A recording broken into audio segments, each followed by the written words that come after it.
Good evening. News track 170ലേക്ക് മുഴുവൻ പ്രേക്ഷകർക്കും സ്വാഗതം.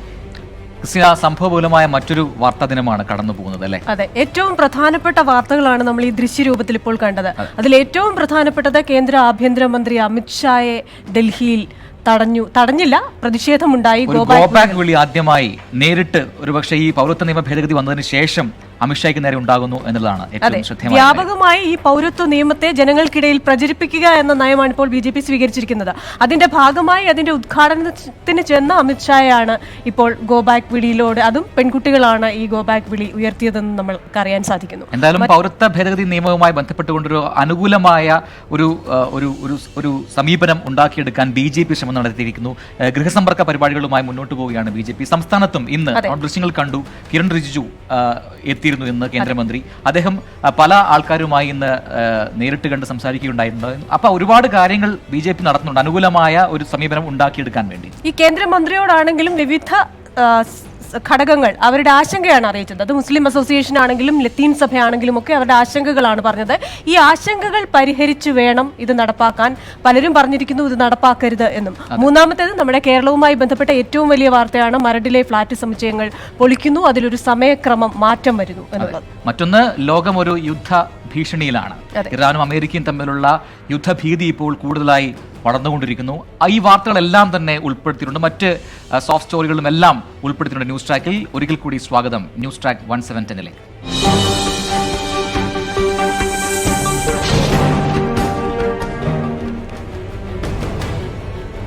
നോക്കാം ഈ മണിക്കൂറിലെ പ്രധാന വാർത്തകളാണ്.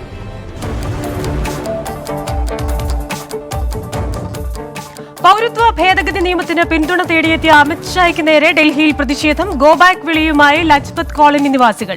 സംസ്ഥാനത്തെ BJP ഗൃഹസമ്പർക്ക പരിപാടിയിൽ വിയോജിപ്പ് അറിയിച്ച മതനേതാക്കൾ. കേന്ദ്രമന്ത്രി കിരൺ റിജിജുവിനെ ആശങ്കയറിയിച്ച മുസ്ലിം അസോസിയേഷനും ലത്തീൻ സഭയും. 6 മതങ്ങളെ മാത്രം ഉൾപ്പെടുത്തിയതിൽ വിയോജിച്ച് ജോർജ് ഓണക്കൂർ. യുദ്ധഭീഷണി മുഴക്കിയ ഇറാനെ വെല്ലുവിളിച്ച് അമേരിക്ക. ആക്രമിച്ചാൽ ശതകോടികളുടെ ആയുധങ്ങൾ ഇറാനിലെത്തുമെന്ന് ഡൊണാൾഡ് ട്രംപ്. അമേരിക്കയുടേത് ലോകത്തെ ഏറ്റവും മികച്ച സൈന്യമെന്നും മുന്നറിയിപ്പ്. യുദ്ധത്തിന് അമേരിക്കയ്ക്ക് ധൈര്യമില്ലെന്ന് ഇറാന്റെ മറുപടി. കെനിയയിലെ അമേരിക്കൻ സൈനിക താവളത്തിനു നേരെ അൽ ഷബാബ് ആക്രമണം. മരടിലെ ഫ്ളാറ്റുകൾ പൊളിക്കുന്നതിനുള്ള സമയക്രമം മാറ്റി. ആദ്യത്തെ 2 ഫ്ളാറ്റുകൾ പൊളിക്കുക 5 മിനിറ്റ് വ്യത്യാസത്തിൽ. H2O ശനിയാഴ്ച രാവിലെ 11 മണിക്കും ആൽഫ സെറീൻ 11:05 പൊളിക്കും. ഫ്ളാറ്റുകളുടെ 200 മീറ്റർ ചുറ്റളവിൽ ആളുകളെ ഒഴിപ്പിക്കുമെന്ന് city police commissioner Vijay Sakhare. രാജസ്ഥാന് പിന്നാലെ ഗുജറാത്തിലും കൂട്ട ശിശുമരണം. അഹമ്മദാബാദിലും രാജ്കോട്ടിലുമായി 219 കുഞ്ഞുങ്ങൾ മരിച്ചു. പോഷകാഹാരക്കുറവെന്ന പ്രാഥമിക നിഗമനം. പ്രതികരിക്കാതെ മുഖ്യമന്ത്രി വിജയ് രൂപാനി. രാജസ്ഥാനിലെ കോട്ടയിൽ മരിച്ച കുഞ്ഞുങ്ങളുടെ എണ്ണം 110ആയി. അനിശ്ചിതത്വങ്ങൾക്കൊടുവിൽ മഹാരാഷ്ട്രയിൽ വകുപ്പ് വിഭജനം പൂർത്തിയായി. ആഭ്യന്തരവും ധനകാര്യവും NCPക്ക്. അജിത് പവാർ ധനമന്ത്രിയാകും. കോൺഗ്രസിന് റവന്യൂ, പൊതുമരാമത്ത് വകുപ്പുകൾ. ആദിത്യ താക്കറേക്ക് പരിസ്ഥിതിയും ടൂറിസവും. ശ്രീലങ്കയ്ക്കെതിരായ ആദ്യ T20യിൽ ടോസ് നേടിയ ഇന്ത്യ ബൌളിംഗ് തെരഞ്ഞെടുത്തു. സഞ്ജു സാംസൺ ഇത്തവണയും ടീമിലില്ല. ജസ്പ്രീത് ബുംറയും ശിഖർ ധവാനും തിരിച്ചെത്തി. ISLൽ വിജയവഴിയിൽ തിരിച്ചെത്താൻ ബ്ലാസ്റ്റേഴ്സ്. എതിരാളികൾ ഹൈദരാബാദ്. താരങ്ങളുടെ പരുക്കിൽ വലഞ്ഞ് മഞ്ഞപ്പട.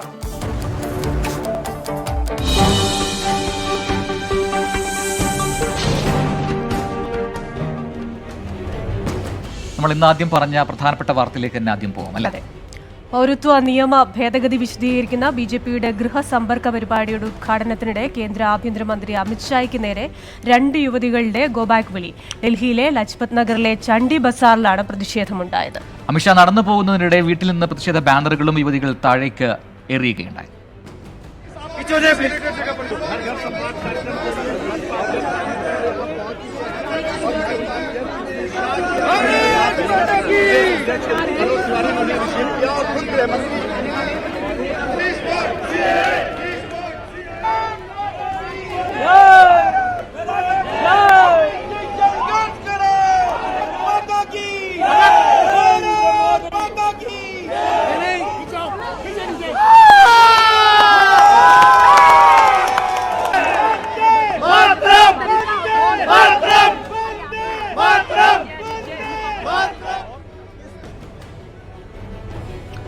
വൈശാഖ് ശ്രീധരൻ ഡൽഹിയിൽ നിന്നും ചേരുന്നുണ്ട് കൂടുതൽ വിവരങ്ങളുമായി. വൈശാഖ്, ഈ പൗരത്വ നിയമ ഭേദഗതിയുമായി ബന്ധപ്പെട്ടുകൊണ്ട് ഒരു അനുകൂല സമീപനം ഉണ്ടാക്കിയെടുക്കാൻ BJP ശ്രമിക്കുന്നു. അതിന്റെ ഭാഗമായിട്ടുള്ള ഗൃഹസമ്പർക്ക പരിപാടികൾ ആരംഭിച്ചിട്ടുണ്ട്. അതിന്റെ ഉദ്ഘാടനം നിർവഹിക്കുകയായിരുന്നു അമിത്ഷാ, ആഭ്യന്തരമന്ത്രി, ഡൽഹിയിൽ. അതിനുശേഷമാണ് ഈ ലജ്പത് കോളനിയിൽ അദ്ദേഹത്തിന് നേരെ ഗോ ബാക്ക് വിളികളുണ്ടായി. നമ്മളിപ്പോൾ കണ്ട ദൃശ്യങ്ങൾ തന്നെ വ്യക്തമാണ്.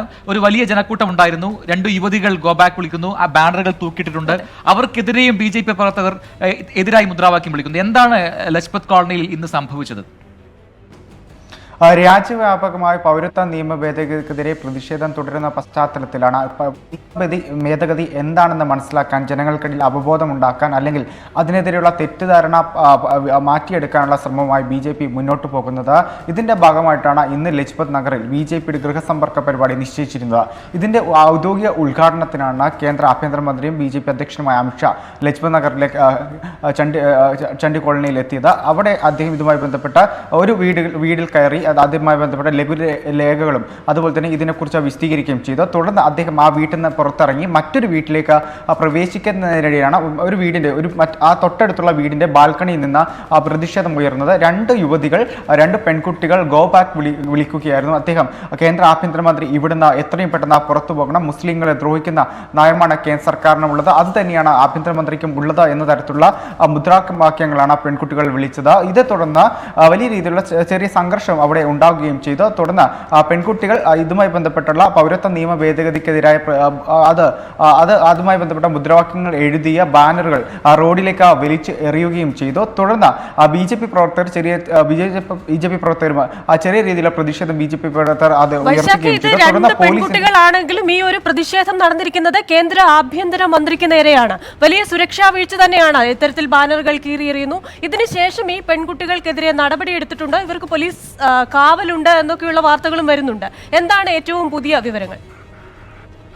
തീർച്ചയായിട്ടും ഏറ്റവും പ്രധാനപ്പെട്ട കാര്യം എന്ന് പറഞ്ഞാൽ ലജ്പത് നഗർ കോളനി എന്ന് പറയുന്നത് BJPയുടെ ഒരു കോട്ട തന്നെയാണ്. BJPക്ക് എക്കാലം BJPക്കൊപ്പം നിൽക്കുന്ന ഒരു മേഖല തന്നെയാണ് ഈ ലജ്പത് നഗർ എന്ന് പറയുന്നത്. അതുകൊണ്ട് തന്നെയാണ് BJP ഇവിടെ ഒരു റാലി അല്ലെങ്കിൽ ഇത്തരത്തിലുള്ള പരിപാടി നടത്താൻ BJP തീരുമാനിച്ചതും അതുകൊണ്ട് തന്നെയാണ്. പക്ഷെങ്കിൽ ഇപ്പോഴുണ്ടായ സംഭവത്തിൽ വലിയ രീതിയിലുള്ള ഞെട്ടലാണ് BJP നേതൃത്വത്തിൽ തന്നെ ഉണ്ടായത്. കാരണം ഇത്രയും വലിയ കാലാകാലങ്ങളായി BJPന്റെ ഒപ്പം നിൽക്കുന്നതാണ് കോളനി നിവാസികൾ.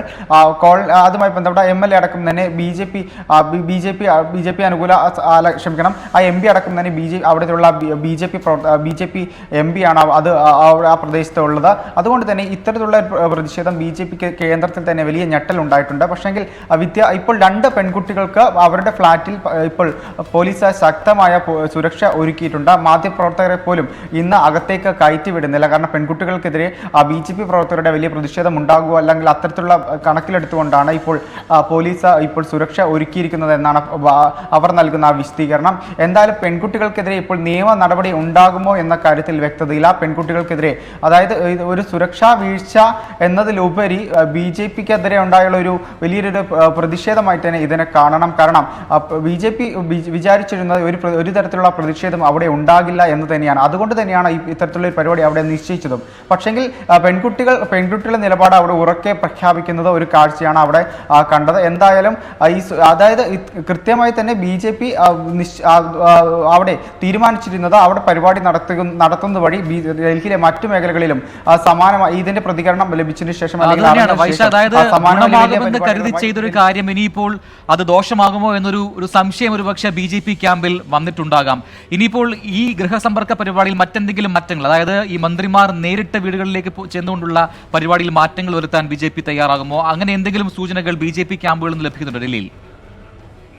തീർച്ചയായിട്ടും ആദ്യഘട്ടത്തിൽ തന്നെയാണ് BJP തീരുമാനിച്ചത് നേരിട്ട് കേന്ദ്രമന്ത്രിമാർ നേരിട്ട് വീടുകളിൽ എത്തിച്ചേർന്നുകൊണ്ട് ഇതുമായി ബന്ധപ്പെട്ട പരിപാടികൾക്ക് നേതൃത്വം നൽകുക. അതിന്റെ ഭാഗമായിട്ട് തന്നെ രാജ്യത്തെ വിവിധ ഭാഗങ്ങളിൽ ഇതുമായി ബന്ധപ്പെട്ട പരിപാടികൾ ഇപ്പോൾ നടന്നു കഴിഞ്ഞു. ഇനിയുള്ള ദിവസങ്ങളിൽ എന്ന് പറയുന്നത് BJP പ്രവർത്തകരാണ് വീടുകളിലേക്ക് എത്തുക. ഏകദേശം 3 കോടിയിൽ പരം ഭവനങ്ങളിലാണ് ഈ പരിപാടി സംഘടിപ്പിച്ചിരിക്കുന്നത്. നേരിട്ട് പൗരത്വ നിയമ ഭേദഗതിക്കെതിരായ പ്രതിഷേധങ്ങൾ ഒരു വശത്ത് നടക്കുമ്പോഴും ഇതിനെതിരെ, അതായത് ഈ വിവാദം ഉണ്ടാക്കേണ്ട സാഹചര്യം ഇപ്പോൾ നിലവിലില്ല. ഈ പൗരത്വ നിയമ ഭേദഗതി എന്ന് പറയുന്നത് ഒരു ഭാഗം, അതായത് മതത്തിന്റെ പേരിൽ പീഡനം ഏൽക്കപ്പെട്ട ഒരു വിഭാഗത്തിന് ഒരു പരിരക്ഷ നൽകുന്നു എന്നത് മാത്രമാണ് ഇപ്പോൾ BJP വിശദീകരിക്കുന്നത്. പക്ഷെങ്കിൽ കേന്ദ്രമന്ത്രിമാർ ഉൾപ്പെടുന്ന പരിപാടികൾ ഇന്ന് നടന്നു കഴിഞ്ഞു. ഉത്തർപ്രദേശിൽ BJP വർക്കിംഗ് പ്രസിഡന്റ് JP നദ്ദയും അതുപോലെ തന്നെ മറ്റു മേഖലകളിൽ ആ രീതിയിൽ ഗൃഹസമ്പർക്ക പരിപാടിയുമായി മുന്നോട്ട് പോകാൻ തന്നെയാണ് BJPയുടെ തീരുമാനം. പക്ഷേ മന്ത്രിമാർക്ക് പകരം ഒരുപക്ഷെ പ്രവർത്തകരായിരിക്കും ഇനി മറ്റുള്ള വീടുകളിലേക്ക് നേരിട്ട് പോവുക. അതെ, തുടക്കം തന്നെ പിഴച്ചു എന്ന ഒരു വിലയിരുത്തൽ പാർട്ടിയിൽ ഉണ്ടാകും. ഇവിടെ വൈശാഖ് പറഞ്ഞ ഒരു കാര്യം വളരെ ശ്രദ്ധേയമാണ്. ഈ ലജ്പത് നഗർ എന്ന് പറയുന്നത് എപ്പോഴും BJPയോടൊപ്പം നിൽക്കുന്ന ഒരു സ്ഥലമാണ്. അപ്പൊ ആ കോട്ടയിൽ നിന്ന് തന്നെ ചെറുതെങ്കിലും പ്രതിഷേധം ഉയരുക എന്ന് പറയുന്നത് BJPക്ക് വലിയൊരു തിരിച്ചടി തന്നെയാണ്. മാത്രമല്ല ആഭ്യന്തരമന്ത്രിക്ക് നേരെയാണ് പ്രതിഷേധം എന്നതും ഏറെ പ്രധാനപ്പെട്ട ഒരു കാര്യമായി നമുക്ക് കരുതാം. നമുക്ക് അടുത്ത വാർത്തയിലേക്ക് പോകും. ഇതിന്റെ ഭാഗമായി തന്നെ ഇന്ന് കേരളത്തിലും ഇത്തരത്തിൽ BJPയെ പ്രതിനിധീകരിച്ചുകൊണ്ട് കേന്ദ്രമന്ത്രി കിരൺ റിജിജു, അദ്ദേഹം ന്യൂനപക്ഷ കാര്യ സഹമന്ത്രിയാണ്, അദ്ദേഹം എത്തുകയുണ്ടായി. അദ്ദേഹം ഒരുപാട് നേതാക്കളെയും അതുപോലെ തന്നെ മറ്റുള്ളവരെയും മത നേതാക്കളെയും സന്ദർശിച്ചു.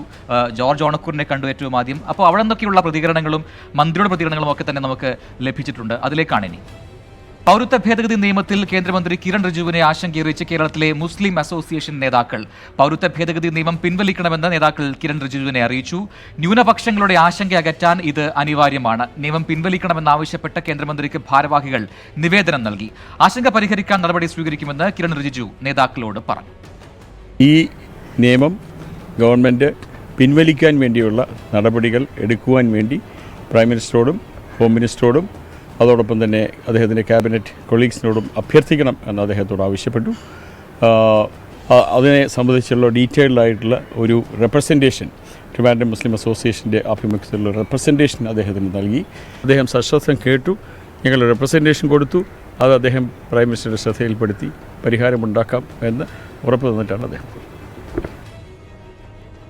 അതേസമയം നിയമ ഭേദഗതി മുസ്ലിം സമുദായത്തെ പാർശ്വവൽക്കരിക്കാനെന്ന സംശയമുണ്ടായിട്ടുണ്ടെന്ന് ലത്തീൻ രൂപത ആർച്ച് ബിഷപ്പ് സൂസൈപാക്യം. ഭേദഗതിയെക്കുറിച്ച് നിരവധി തെറ്റിദ്ധാരണകൾ നിലനിൽക്കുന്നുണ്ട്.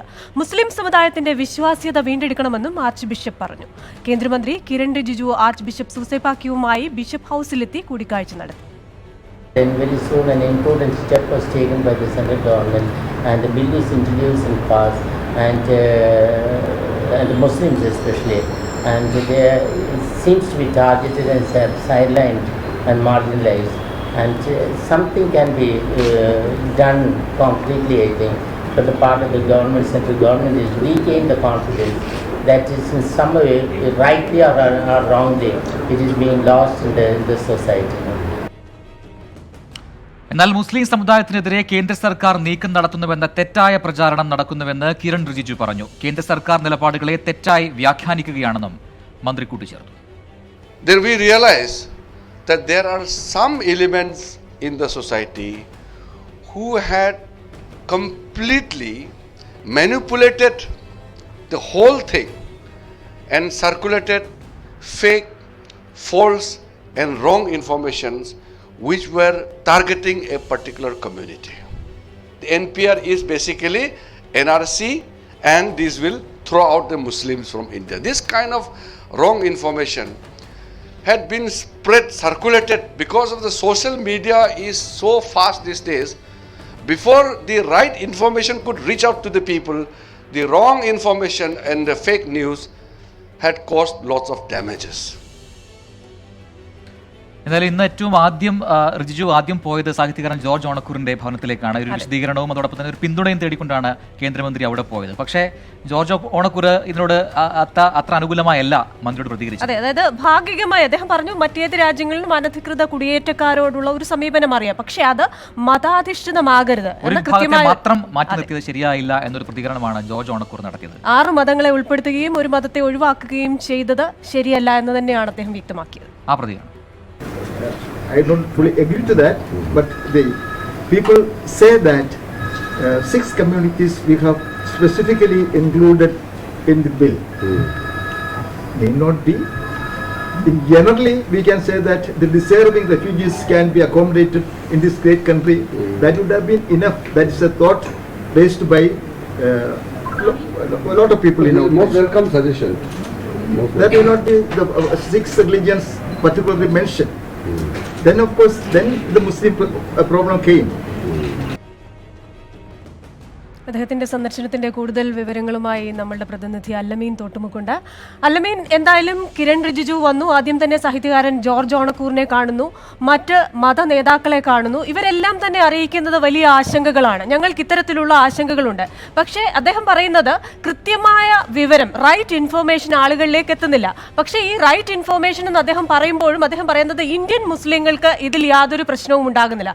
പക്ഷേ മറ്റ് രാജ്യങ്ങളിൽ നിന്ന് വന്ന മുസ്ലിങ്ങൾക്ക് പ്രശ്നമുണ്ടാകുമോ എന്നുള്ളതാണ് ഇപ്പോഴും ആശങ്ക നിലനിൽക്കുന്നത്. അതുകൊണ്ട് തന്നെ ഈ ആശങ്ക മാറ്റാനായിട്ട് അദ്ദേഹത്തിന്റെ ഭാഗത്ത് നിന്ന് ഇന്നത്തെ ആ സന്ദർശനത്തിന് എത്രത്തോളം കഴിഞ്ഞിട്ടുണ്ട്? ഇന്ത്യ സപ്പോർട്ട് CAA എന്ന മുദ്രാവാക്യമുയർത്തി രാജ്യവ്യാപകമായി പൗരത്വ ഭേദഗതി നിയമത്തിന് പിന്തുണ തേടിക്കൊണ്ട് BJP നടത്തുന്ന പ്രചരണത്തിന്റെ ഭാഗമായാണ് കേന്ദ്രമന്ത്രി കിരൺ റിജിജു ഇന്ന് സംസ്ഥാനത്തെത്തിയത്. പ്രമുഖ വ്യക്തികളെ കണ്ട് പിന്തുണ തേടലായിരുന്നു, ഒപ്പം ഒരു ബോധവൽക്കരണം നടത്തുക എന്നുള്ളതായിരുന്നു ലക്ഷ്യം. ആദ്യം സാഹിത്യകാരൻ ജോർജ് ഓണക്കൂറിന്റെ വസതിയിലേക്കാണ് കേന്ദ്രമന്ത്രി പോയത്. പക്ഷേ അദ്ദേഹം ഈ ഒരു നിയമത്തിലെ എതിർപ്പ് തുറന്ന് പ്രകടിപ്പിക്കുകയാണുണ്ടായത്. ഒരു മതത്തെ മാത്രം മാറ്റി നിർത്തിക്കൊണ്ട് നിയമം നടപ്പിലാക്കുന്നത് അംഗീകരിക്കാനാകില്ല എന്നൊരു നിലപാട് ജോർജ് ഓണക്കൂർ കേന്ദ്രമന്ത്രിയോട് പറഞ്ഞു. പക്ഷേ അതേസമയം തന്നെ രാജ്യത്തിന് പുറത്തുനിന്ന് വരുന്നവർക്ക് രാജ്യത്തേക്കുള്ള വാതിലുകൾ മലർക്കി തുറക്കുന്നത് ശരിയല്ല എന്നൊരു നിലപാടും കിരൺ റിജിജുവിനോട് സാഹിത്യകാരൻ ജോർജ് ഓണക്കൂർ വ്യക്തമാക്കി. ഇത്തരത്തിലുള്ള ആശങ്കകൾ പരിഹരിക്കുമെന്ന് തന്നെയാണ് കേന്ദ്രമന്ത്രിയും പറഞ്ഞത്. ഇക്കാര്യത്തിൽ വ്യാജ പ്രചരണങ്ങളും അതുപോലെ തന്നെ അക്രമ സമരങ്ങളും നടക്കുന്നത് അംഗീകരിക്കാനാകില്ല എന്നും കേന്ദ്രമന്ത്രി പറഞ്ഞു വെച്ചു. ഒപ്പം ഈ പൗരത്വം നൽകുന്നത് കേന്ദ്രത്തിൻ്റെ പരിഗണനയിലുള്ള വിഷയമാണ്. അതിൽ സംസ്ഥാനങ്ങൾക്ക് റോളില്ല. അതുകൊണ്ട് തന്നെ ഇക്കാര്യത്തിൽ സംസ്ഥാന നിയമസഭ പാസാക്കിയ പ്രമേയത്തിന് സാധുതയില്ല എന്നും കേന്ദ്രമന്ത്രി പറഞ്ഞു. ഒപ്പം പൗരത്വം നൽകുന്നതിന് വ്യക്തിത്വം പ്രധാനമാണ്. അതുകൂടി കണക്കിലെടുത്തുകൊണ്ടായിരിക്കും പൗരത്വം നൽകുക. ക്രിമിനൽ പശ്ചാത്തലമുള്ളവർക്ക് പൗരത്വം നൽകാനാകില്ല. പാകിസ്ഥാൻ ഗായകനായിട്ടുള്ള ഗായകന് നേരത്തെ ഇന്ത്യ പൗരത്വം നൽകിയിരുന്നു. അദ്ദേഹം നല്ലൊരു മുസ്ലിമാണ് എന്നുള്ള ഒരു നിലപാടും അദ്ദേഹം സ്വീകരിച്ചു. എന്താണ് ഈ നല്ല മുസ്ലിം അല്ലെങ്കിൽ മോശപ്പെട്ട മുസ്ലിം എന്നുള്ള പ്രതികരണത്തോട് അദ്ദേഹം നടത്തിയ ഒരു പ്രതികരണം, താൻ അത്തരത്തിലൊരു ചേരിതിരിവ് ഉദ്ദേശിച്ചല്ല അത്തരമൊരു പ്രതികരണം താൻ നടത്തിയത്. ക്രിമിനൽ പശ്ചാത്തലം ഉള്ളവരെ നമുക്ക് രാജ്യത്തിൻ്റെ പൗരത്വം നൽകാനാകില്ല. അത്തരത്തിലുള്ള പല അഭയാർത്ഥികളും അതിനുവേണ്ടി ശ്രമിക്കുന്നുണ്ട് എന്നുള്ളതായിരുന്നു അതിനോടുള്ള മന്ത്രിയുടെ പ്രതികരണം. തുടർന്ന് മതസംഘടനാ പ്രതിനിധികളുമായും സാമുദായിക നേതാക്കളുമായും കിരൺ റിജിജു കൂടിക്കാഴ്ച നടത്തി. മുസ്ലിം അസോസിയേഷൻ ഭാരവാഹികളുമായി നടത്തിയ കൂടിക്കാഴ്ചയിൽ ന്യൂനപക്ഷങ്ങൾക്കുള്ള ആശങ്ക സംഘടനാ പ്രതിനിധികൾ കേന്ദ്രമന്ത്രിയെ അറിയിച്ചു. ഒപ്പം ഈ ആശങ്ക പരിഹരിക്കുന്നതിന് നിയമം പിൻവലിക്കൽ മാത്രമാണ് ഏക പോംവഴി. അതിനുള്ള നടപടികൾ സ്വീകരിക്കണമെന്നാവശ്യപ്പെട്ട് നിവേദനവും സമർപ്പിച്ചു. ലത്തീൻ അതിരൂപത ആർച്ച് ബിഷപ്പ് ഡോക്ടർ എം സൂസപാക്യവുമായും കേന്ദ്രമന്ത്രി കൂടിക്കാഴ്ച നടത്തി. അദ്ദേഹവും പറഞ്ഞത് മുസ്ലിം സമുദായത്തെ അരികുവൽക്കരിക്കുന്നതിന് മാത്രം ഉപകരിക്കുന്ന ഒരു നിയമമാണ് ഇത് എന്നൊരു ധ്വനി പൊതുവിൽ ഉണ്ടായിട്ടുണ്ട്. അതുകൊണ്ട് തന്നെ മുസ്ലിം സമുദായത്തെ വിശ്വാസത്തിലെടുക്കാനുള്ള നടപടികൾ വേണം. ജനങ്ങൾക്കുള്ള ആശങ്കയകറ്റുന്നതിനുള്ള നടപടികളും സ്വീകരിക്കണമെന്ന് സൂസപാക്യവും കേന്ദ്രമന്ത്രിയോട് ആവശ്യപ്പെട്ടു. ഇത്തരം ആശങ്കകൾ പരിഹരിക്കുന്നതിന് വേണ്ടി തന്നെയാണ് കേന്ദ്രമന്ത്രിമാരും കേന്ദ്ര നേതാക്കളും ജനങ്ങളിലേക്ക് ഇറങ്ങി പ്രചാരണം നടത്തുന്നത്. അതിനുള്ള നടപടികൾ സ്വീകരിക്കുമെന്നുള്ള ഒരു ഉറപ്പ് കേന്ദ്രമന്ത്രി നൽകുകയും ചെയ്തു. ഒരു പിന്തുണ തേടിയാണ് ഇത്തരത്തിൽ പൊതുസമൂഹത്തിലും പ്രമുഖരായ ആളുകളിലേക്കും BJP നേതൃത്വം ഇത്തരത്തിൽ ഇറങ്ങിയതെങ്കിൽ അത്തരത്തിലൊരു പിന്തുണ അല്ല സംസ്ഥാനത്ത് നിന്ന് ലഭിച്ചത്. അതിലുള്ള എതിർപ്പുകൾ, ആശങ്കകൾ തുറന്ന് പ്രകടിപ്പിക്കുന്ന ഒരു സമീപനം തന്നെയാണ് കേന്ദ്രമന്ത്രിയുമായുള്ള കൂടിക്കാഴ്ചയിൽ പ്രമുഖരെല്ലാം. കേരളത്തിന്റെ ഒരു അഭിപ്രായം എന്താണെന്ന് നേരത്തെ തന്നെ അറിയിച്ചതാണ് ഈ വിഷയത്തിൽ. നിയമസഭയിലടക്കം ഇന്ത്യയിൽ മറ്റൊരു സംസ്ഥാനവും ചെയ്യാത്ത രീതിയിലൊരു പ്രമേയം പാസ്സാക്കിയെടുത്തതും കേരളത്തിൽ മാത്രമാണ്. അതുകൊണ്ട് തന്നെ ആശങ്കകൾ ഇന്ന് വന്ന കേന്ദ്രമന്ത്രിയോടും ജനങ്ങൾ അല്ലെങ്കിൽ മത നേതാക്കളെല്ലാം പറഞ്ഞു എന്നതിലും പ്രജിൻ, നമുക്ക് ഈ ആശങ്കയുള്ള ചോദ്യങ്ങൾ, ആ ചോദ്യങ്ങൾക്കല്ല മറുപടി ലഭിക്കുന്നത്. കാരണം ഇതിൽ ആശങ്കയുള്ള കാര്യങ്ങൾ ആർക്കൊക്കെ പൗരത്വം ലഭിക്കും, ആർക്കൊക്കെ നിഷേധിക്കും. ഇപ്പോൾ പറയുന്നു ക്രിമിനൽ പശ്ചാത്തലമുള്ളവർക്ക് പൗരത്വം കിട്ടില്ല, ഇതിനുശേഷം തടങ്കൽ പാളയങ്ങൾ ഉണ്ടാകും. ഇങ്ങനെയൊക്കെയുള്ള കാര്യങ്ങളിലാണ് പലർക്കും ആശങ്കയുള്ളത്. പക്ഷെ അക്കാര്യങ്ങൾക്കൊരു വിശദീകരണം നൽകാൻ സാധിക്കുന്നില്ല എന്നതാണ് ഇതിന്റെ ഒരു പ്രശ്നം. മാത്രമല്ല ഈ NRCയും NPR ഈ തമ്മിലുള്ള ഒരു ബന്ധം, ഇതിന്റെ ഒരു സംശയം, ഇത് കൃത്യമായിട്ട് ആരുടെയും മനസ്സിൽ നിന്നും പോയിട്ടില്ല. മാത്രമല്ല റിജിജു വരുമ്പോഴാണ് മറ്റൊരു കാര്യം ഓർക്കുന്നത്. കഴിഞ്ഞ NDA സർക്കാരിന്റെ കാലത്ത് അന്ന് കിരൺ റിജിജു ആഭ്യന്തര സഹമന്ത്രിയായിരുന്നു. അപ്പോൾ അദ്ദേഹം പാർലമെന്റിൽ പറഞ്ഞിട്ടുണ്ട് ഈ NPR എന്ന് പറയുന്നത് NRCയുടെ ഒരു മുന്നോടിയായി നടക്കുന്നതാണെന്ന് പറഞ്ഞിട്ടുണ്ടായത്. അപ്പോൾ ഇങ്ങനെയൊക്കെയുള്ള സംശയങ്ങൾ നിലനിൽക്കുമ്പോഴാണ് ഇത്തരത്തിലുള്ള നേരിട്ടുള്ള സമ്പർക്ക പരിപാടികളിലേക്ക് BJP നേതാക്കൾ വരുന്നത് എന്നത് വരും ദിവസങ്ങളിൽ നമുക്ക് അറിയാം. ഇനി എന്തൊക്കെയായിരിക്കും അദ്ദേഹം വ്യക്തമായി പറഞ്ഞത് സംസ്ഥാനങ്ങൾക്ക് ഇതിലൊരു റോളുമില്ല, അത് കേന്ദ്രം തന്നെയാണ് ഇക്കാര്യങ്ങളെല്ലാം നടത്തുന്നത് എന്നാണ്. ശരി, നമുക്ക് അടുത്ത വാർത്തയിലേക്ക് പോകാം. എന്തായാലും ഈ പൗരത്വ ഭേദഗതി നിയമവുമായി ബന്ധപ്പെട്ടുകൊണ്ട് നമ്മുടെ സംസ്ഥാനത്ത് ഇപ്പോൾ അല്ലമീൻ സൂചിപ്പിച്ചതുപോലെ തന്നെ നടക്കുന്ന കാര്യങ്ങൾ അത്ര നല്ലതെന്ന് പറയാൻ പറ്റില്ല. കാരണം ഭരണഘടന തലപ്പത്തിരിക്കുന്ന രണ്ടുപേർ, അല്ലെങ്കിൽ ഇപ്പം ഏറ്റവും ഒടുവിൽ പറഞ്ഞ സ്പീക്കറും ഗവർണറും രണ്ട് തട്ടിലാവുന്നു, സർക്കാരും ഗവർണറും രണ്ട് തട്ടിലാവുന്നു തോന്നുന്ന രീതിയിൽ നമുക്ക് കാര്യങ്ങൾ വരുന്നു. പക്ഷേ ഇന്ന് ഗവർണർ ചില കാര്യങ്ങൾ പറഞ്ഞിരിക്കുന്നു, അതിലേക്കാണ് ഇനി. ഗവർണറും സർക്കാരുമായി യാതൊരുവിധ യുദ്ധവുമില്ലെന്ന് ഗവർണർ ആരിഫ് മുഹമ്മദ് ഖാൻ ഇന്ന് പറഞ്ഞു. ഭരണഘടനാപരമായ ഉത്തരവാദിത്തത്തിൽ തനിക്ക് വീഴ്ച പറ്റിയിട്ടുണ്ടെങ്കിൽ തന്നെ വിമർശിക്കാം. എത്ര സമ്മർദ്ദവും ഭീഷണിയും ഉണ്ടായാലും തന്റെ ഉത്തരവാദിത്തം താൻ നിർവഹിക്കുമെന്നും ഗവർണർ പറഞ്ഞു.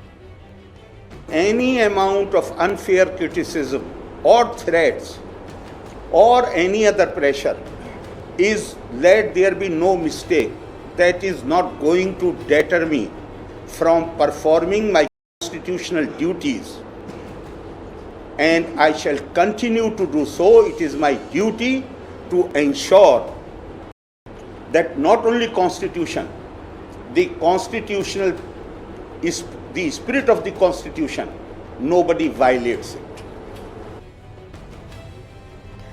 അതുപോലെ വളരെ പ്രസക്തമായ ഇന്ത്യയെ തന്നെ വളരെയധികം ബാധിക്കുന്ന ഒരു രാജ്യാന്തര വാർത്തയാണ് ഇന്ന് മറ്റത്. ലോകത്തെ പക്ഷേ ബാധിക്കാവുന്ന ഇതിനോടൊപ്പം തന്നെ അതിന്റെ പ്രശ്നങ്ങൾ കണ്ടു തുടങ്ങിയിട്ടുണ്ട്. കാരണം വിപണിയിൽ ഒരുപക്ഷെ ക്രിസ്ത്യനൊക്കെ കൂടുതലായിട്ട് അറിയാം, വിപണിയിലുള്ള വിലക്കയറ്റം, അതുപോലെ തന്നെ പെട്രോളിന് ഡീസലിന് വില വർദ്ധിക്കുന്നു, ഗോൾഡിന്റെ വില വർദ്ധിക്കുന്നു. ഇതെല്ലാം തന്നെ ഇനി പറയാൻ പോകുന്ന വാർത്തയുമായി ബന്ധപ്പെട്ടുകൊണ്ട് നമുക്ക് വേണമെങ്കിൽ പറയാം. രാഷ്ട്രീയമായിട്ടും ഇന്ത്യക്ക് വളരെയധികം പ്രശ്നങ്ങളുള്ള ഒരു കാര്യമാണ്. കാരണം ഇറാൻ അമേരിക്ക ബന്ധത്തിലുണ്ടാകുന്ന വിള്ളൽ തീർച്ചയായും അമേരിക്ക ഇന്ത്യയെ അവരോടൊപ്പം നിർത്താൻ ശ്രമിക്കും. അപ്പൊ ഇന്ത്യ ഏത് ഭാഗത്ത് ചേരും എന്നുള്ളതൊക്കെ വരും ദിവസങ്ങളിൽ കണ്ടറിയാനിരിക്കുന്നു.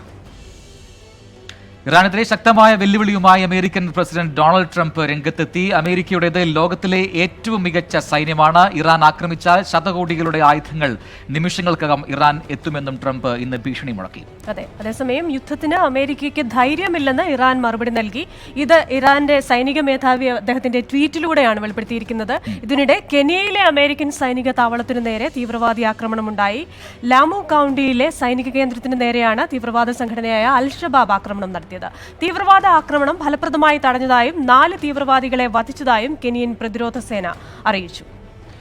ഗോകുൽ രവിയുണ്ട് ന്യൂസ് ഡെസ്കിൽ കൂടുതൽ വിശദാംശങ്ങളുമായി നമ്മോടൊപ്പം. ഗോകുൽ, അതായത് ലോകം മറ്റൊരു യുദ്ധഭീതിയിലാണ്, ഒരുപക്ഷെ പശ്ചിമേഷ്യ സംഘർഷങ്ങളുടെ ഒരു കേന്ദ്രമായി മാറാൻ പോകുന്നു എന്നൊക്കെയുള്ള വാർത്തകളാണ് വരുന്നത്. ഇറാൻ രണ്ടും കൽപ്പിച്ചാണ് അമേരിക്കയെ ഏത് രീതിയിലും സൈനികമായി തന്നെ നേരിടുക എന്ന ഉറച്ച തീരുമാനത്തിൽ തന്നെയാണ് ഇറാൻ. എല്ലാ പിന്തുണയുമായി ഇറാൻ പൊതുസമൂഹം എല്ലാം തന്നെ തെരുവിലേക്ക് ഇറങ്ങുന്ന കാഴ്ച കഴിഞ്ഞ ദിവസം കണ്ടു. എന്താണ് നിലവിലെ സ്ഥിതിഗതികൾ? രാജ്യങ്ങൾ എങ്ങനെയാണ് ഇതിനോട് പ്രതികരിക്കുന്നത്? UN നിലപാട് എന്തൊക്കെയാണ്? അമേരിക്കയുടെ ഏറ്റവും പുതിയ നിലപാട് എന്തൊക്കെയാണ്? പ്രജിൻ, ക്രിസ്റ്റിന, തീർച്ചയായും പശ്ചിമേഷ്യയിൽ, പ്രത്യേകിച്ച് ഇറാൻ ഇറാഖ് മേഖലയിൽ അല്ലെങ്കിൽ പശ്ചിമേഷ്യയിലെ മറ്റ് രാജ്യങ്ങളിലൊക്കെ തന്നെ ഒരു യുദ്ധസമാനമായ സാഹചര്യം, ഒരു സംഘർഷാവസ്ഥ ഉടലെടുത്തിട്ടുണ്ട് എന്നത് സത്യമാണ്. ആ സാഹചര്യം അത് രൂക്ഷമായി തുടരുകയും ചെയ്യുന്നുണ്ട്. അതോടൊപ്പം തന്നെ ഏറ്റവും അവസാനം വരുന്ന കെനിയയിലെ വാർത്തകൾ വരുമ്പോൾ അത് ആഫ്രിക്കൻ ഉപഖണ്ഡത്തിലേക്കും ഒക്കെ ആ ഒരു ടെൻഷൻ ബാധിക്കുന്നു അല്ലെങ്കിൽ വ്യാപിക്കുന്നു എന്നുള്ള സൂചനകളാണ് പുറത്തു വരുന്നത്. കൃത്യമായി പറഞ്ഞാൽ ഇന്നലെ രാത്രി 11:30 അമേരിക്കയുടെ എംബസിയിലേക്ക്, ബാഗ്ദാദിലെ എംബസിയിലേക്ക് വ്യോമാക്രമണം ഉണ്ടാകുന്നു. ബലാദിലെ അമേരിക്കയുടെ വ്യോമത്താവളത്തിലേക്കും ആക്രമണം ഉണ്ടാകുന്നു. മിസൈലുകൾ അവിടെ പതിക്കുന്നു. ഇതിനുശേഷമാണ് വലിയ പ്രതികരണത്തിലേക്ക് അല്ലെങ്കിൽ അങ്ങേയറ്റം രൂക്ഷമായ ഒരു പ്രതികരണത്തിലേക്ക് അമേരിക്കയും പ്രസിഡന്റ് ഡൊണാൾഡ് ട്രംപ് കടന്നത്. ഡൊണാൾഡ് ട്രംപിന്റെ ഇന്ന് രാവിലത്തെ ട്വീറ്റിൽ പറഞ്ഞത് 52 ഇടങ്ങൾ, അത് ഇറാന്റെ ഏറ്റവും തന്ത്രപ്രധാനമായ അല്ലെങ്കിൽ പൈതൃകവും സാംസ്കാരികപരമായ പ്രധാനപ്പെട്ട 52 ഇടങ്ങൾ ഞങ്ങൾ ഐഡന്റിഫൈ ചെയ്ത് കഴിഞ്ഞിരിക്കുന്നു ആക്രമണത്തിനായി എന്നായിരുന്നു. അതിനെ തുടർന്ന് പിന്നീട് ഇറാന്റെ ഭാഗത്തുനിന്ന് മറുപടി വരുന്നു. ഏറ്റവും ഒടുവിൽ ഉച്ചയോടടുപ്പിച്ച ഡൊണാൾഡ് ട്രംപിന്റെ ഭാഗത്തുനിന്ന് വരുന്ന പ്രതികരണം എന്ന് പറയുന്നത് ശതകോടികളുടെ ആയുധങ്ങൾ ഇറാനിലേക്ക് വർഷിക്കും, അതിന് ഞങ്ങൾ തയ്യാറാണ്. അത്തരത്തിൽ ഇതുവരെ കണ്ടിട്ടില്ലാത്ത തരത്തിലുള്ള വലിയ പ്രതികരണം അല്ലെങ്കിൽ വലിയ തിരിച്ചടി, ആക്രമിച്ചാൽ തിരിച്ചടിക്കും, ഇനി ഒരു ആക്രമണത്തെ കൈയും കെട്ടി നോക്കിയിരിക്കില്ല എന്ന തരത്തിലുള്ള അങ്ങേയറ്റം രൂക്ഷമായ പ്രകോപനപരമായ ഒരു പ്രതികരണമാണ് ഡൊണാൾഡ് ട്രംപിന്റെ ഭാഗത്തുനിന്നുണ്ടായി. ഇതിനിടയിൽ ഇറാനിൽ സംഭവിക്കുന്ന കാര്യങ്ങൾ അതിലേറെ രൂക്ഷമാക്കുന്ന, ഈ സാഹചര്യങ്ങളെ കുറെ കൂടി രൂക്ഷമാക്കുന്ന തരത്തിലായിരുന്നു ഇറാനിലെ സാഹചര്യങ്ങൾ. ക്യാമ്പ് ജോങ്കരൻ പള്ളിയുടെ മുകളിൽ, താഴികക്കുടത്തിന് മുകളിൽ ചെങ്കൊടി ഉയർത്തുന്ന സാഹചര്യം ചരിത്രത്തിൽ ആദ്യമായാണ് ഇങ്ങനെയൊരു സാഹചര്യം. ആ ചെങ്കൊടി ഉയർത്തുന്നതിന്റെ സൂചകമെന്ന് പറയുന്നത് അന്യായമായി ചൊരിയപ്പെട്ട രക്തത്തിന് പകരം വീട്ടുക തന്നെ ചെയ്യുമെന്ന സന്ദേശം ഉയർത്തിക്കൊണ്ടാണ് അത്തരത്തിലൊരു ചെങ്കൊടി ഉയർത്തപ്പെടുന്നത്. അത് ഒരുപക്ഷെ ഇറാന്റെ നിലപാട് അവർ സൂചകമായി തന്നെ, ഒരു പ്രതീകാത്മകമായി ഇറാൻ അത് കൃത്യമായി അവിടെ സൂചിപ്പിക്കുകയും ചെയ്തു. ഇതിനിടയിൽ ഇറാഖിൽ ഉൾപ്പെടെ വലിയ വികാരമാണ് ഖാസിം സൊലൈമാനിയുടെ കൊലപാതകത്തിൽ ഇറാനെ സംബന്ധിച്ചിടത്തോളം ഒപ്പം ഇറാഖിനെ സംബന്ധിച്ചിടത്തോളം അല്ലെങ്കിൽ പശ്ചിമേഷ്യയിൽ ഉൾപ്പെടെ അദ്ദേഹത്തിന് ഗോകുൽ, ഉണ്ടായിരുന്ന ഇത് സ്വാധീനം വരുന്ന പശ്ചിമേഷ്യയുടെ ഒരു പ്രശ്നം രാജ്യാന്തര പ്രശ്നം എന്നതിലുപരി ഇന്ത്യയെ സംബന്ധിച്ചിടത്തോളം വളരെയധികം രാഷ്ട്രീയമായും സാമ്പത്തികമായും ഒരുപാട് ഇൻഫ്ലുവൻസ് ഉണ്ടാക്കുന്ന ഒരു കാര്യമാണ്. ഇന്ത്യൻ വിപണികളിൽ വലിയ നഷ്ടമുണ്ടാകാൻ പോകുന്നു, എണ്ണവില കൂടാൻ പോകുന്നു, സ്വർണ്ണവില കൂടുന്നു, അത് ഇന്ത്യയുടെ ബാലൻസ് ഓഫ് പേയ്മെന്റിനെ ബാധിക്കാം. മാത്രവുമല്ല രാഷ്ട്രീയമായും ഇന്ത്യയെ അമേരിക്കയോടൊപ്പം നിർത്താനുള്ള ഒരു ശ്രമം ഉണ്ടായേക്കാം. അപ്പോൾ ഇന്ത്യയെ സംബന്ധിച്ചിടത്തോളം ഈ ഒരു പ്രശ്നം എത്രത്തോളം ബാധകമായിരിക്കും വരും ദിവസങ്ങളിൽ?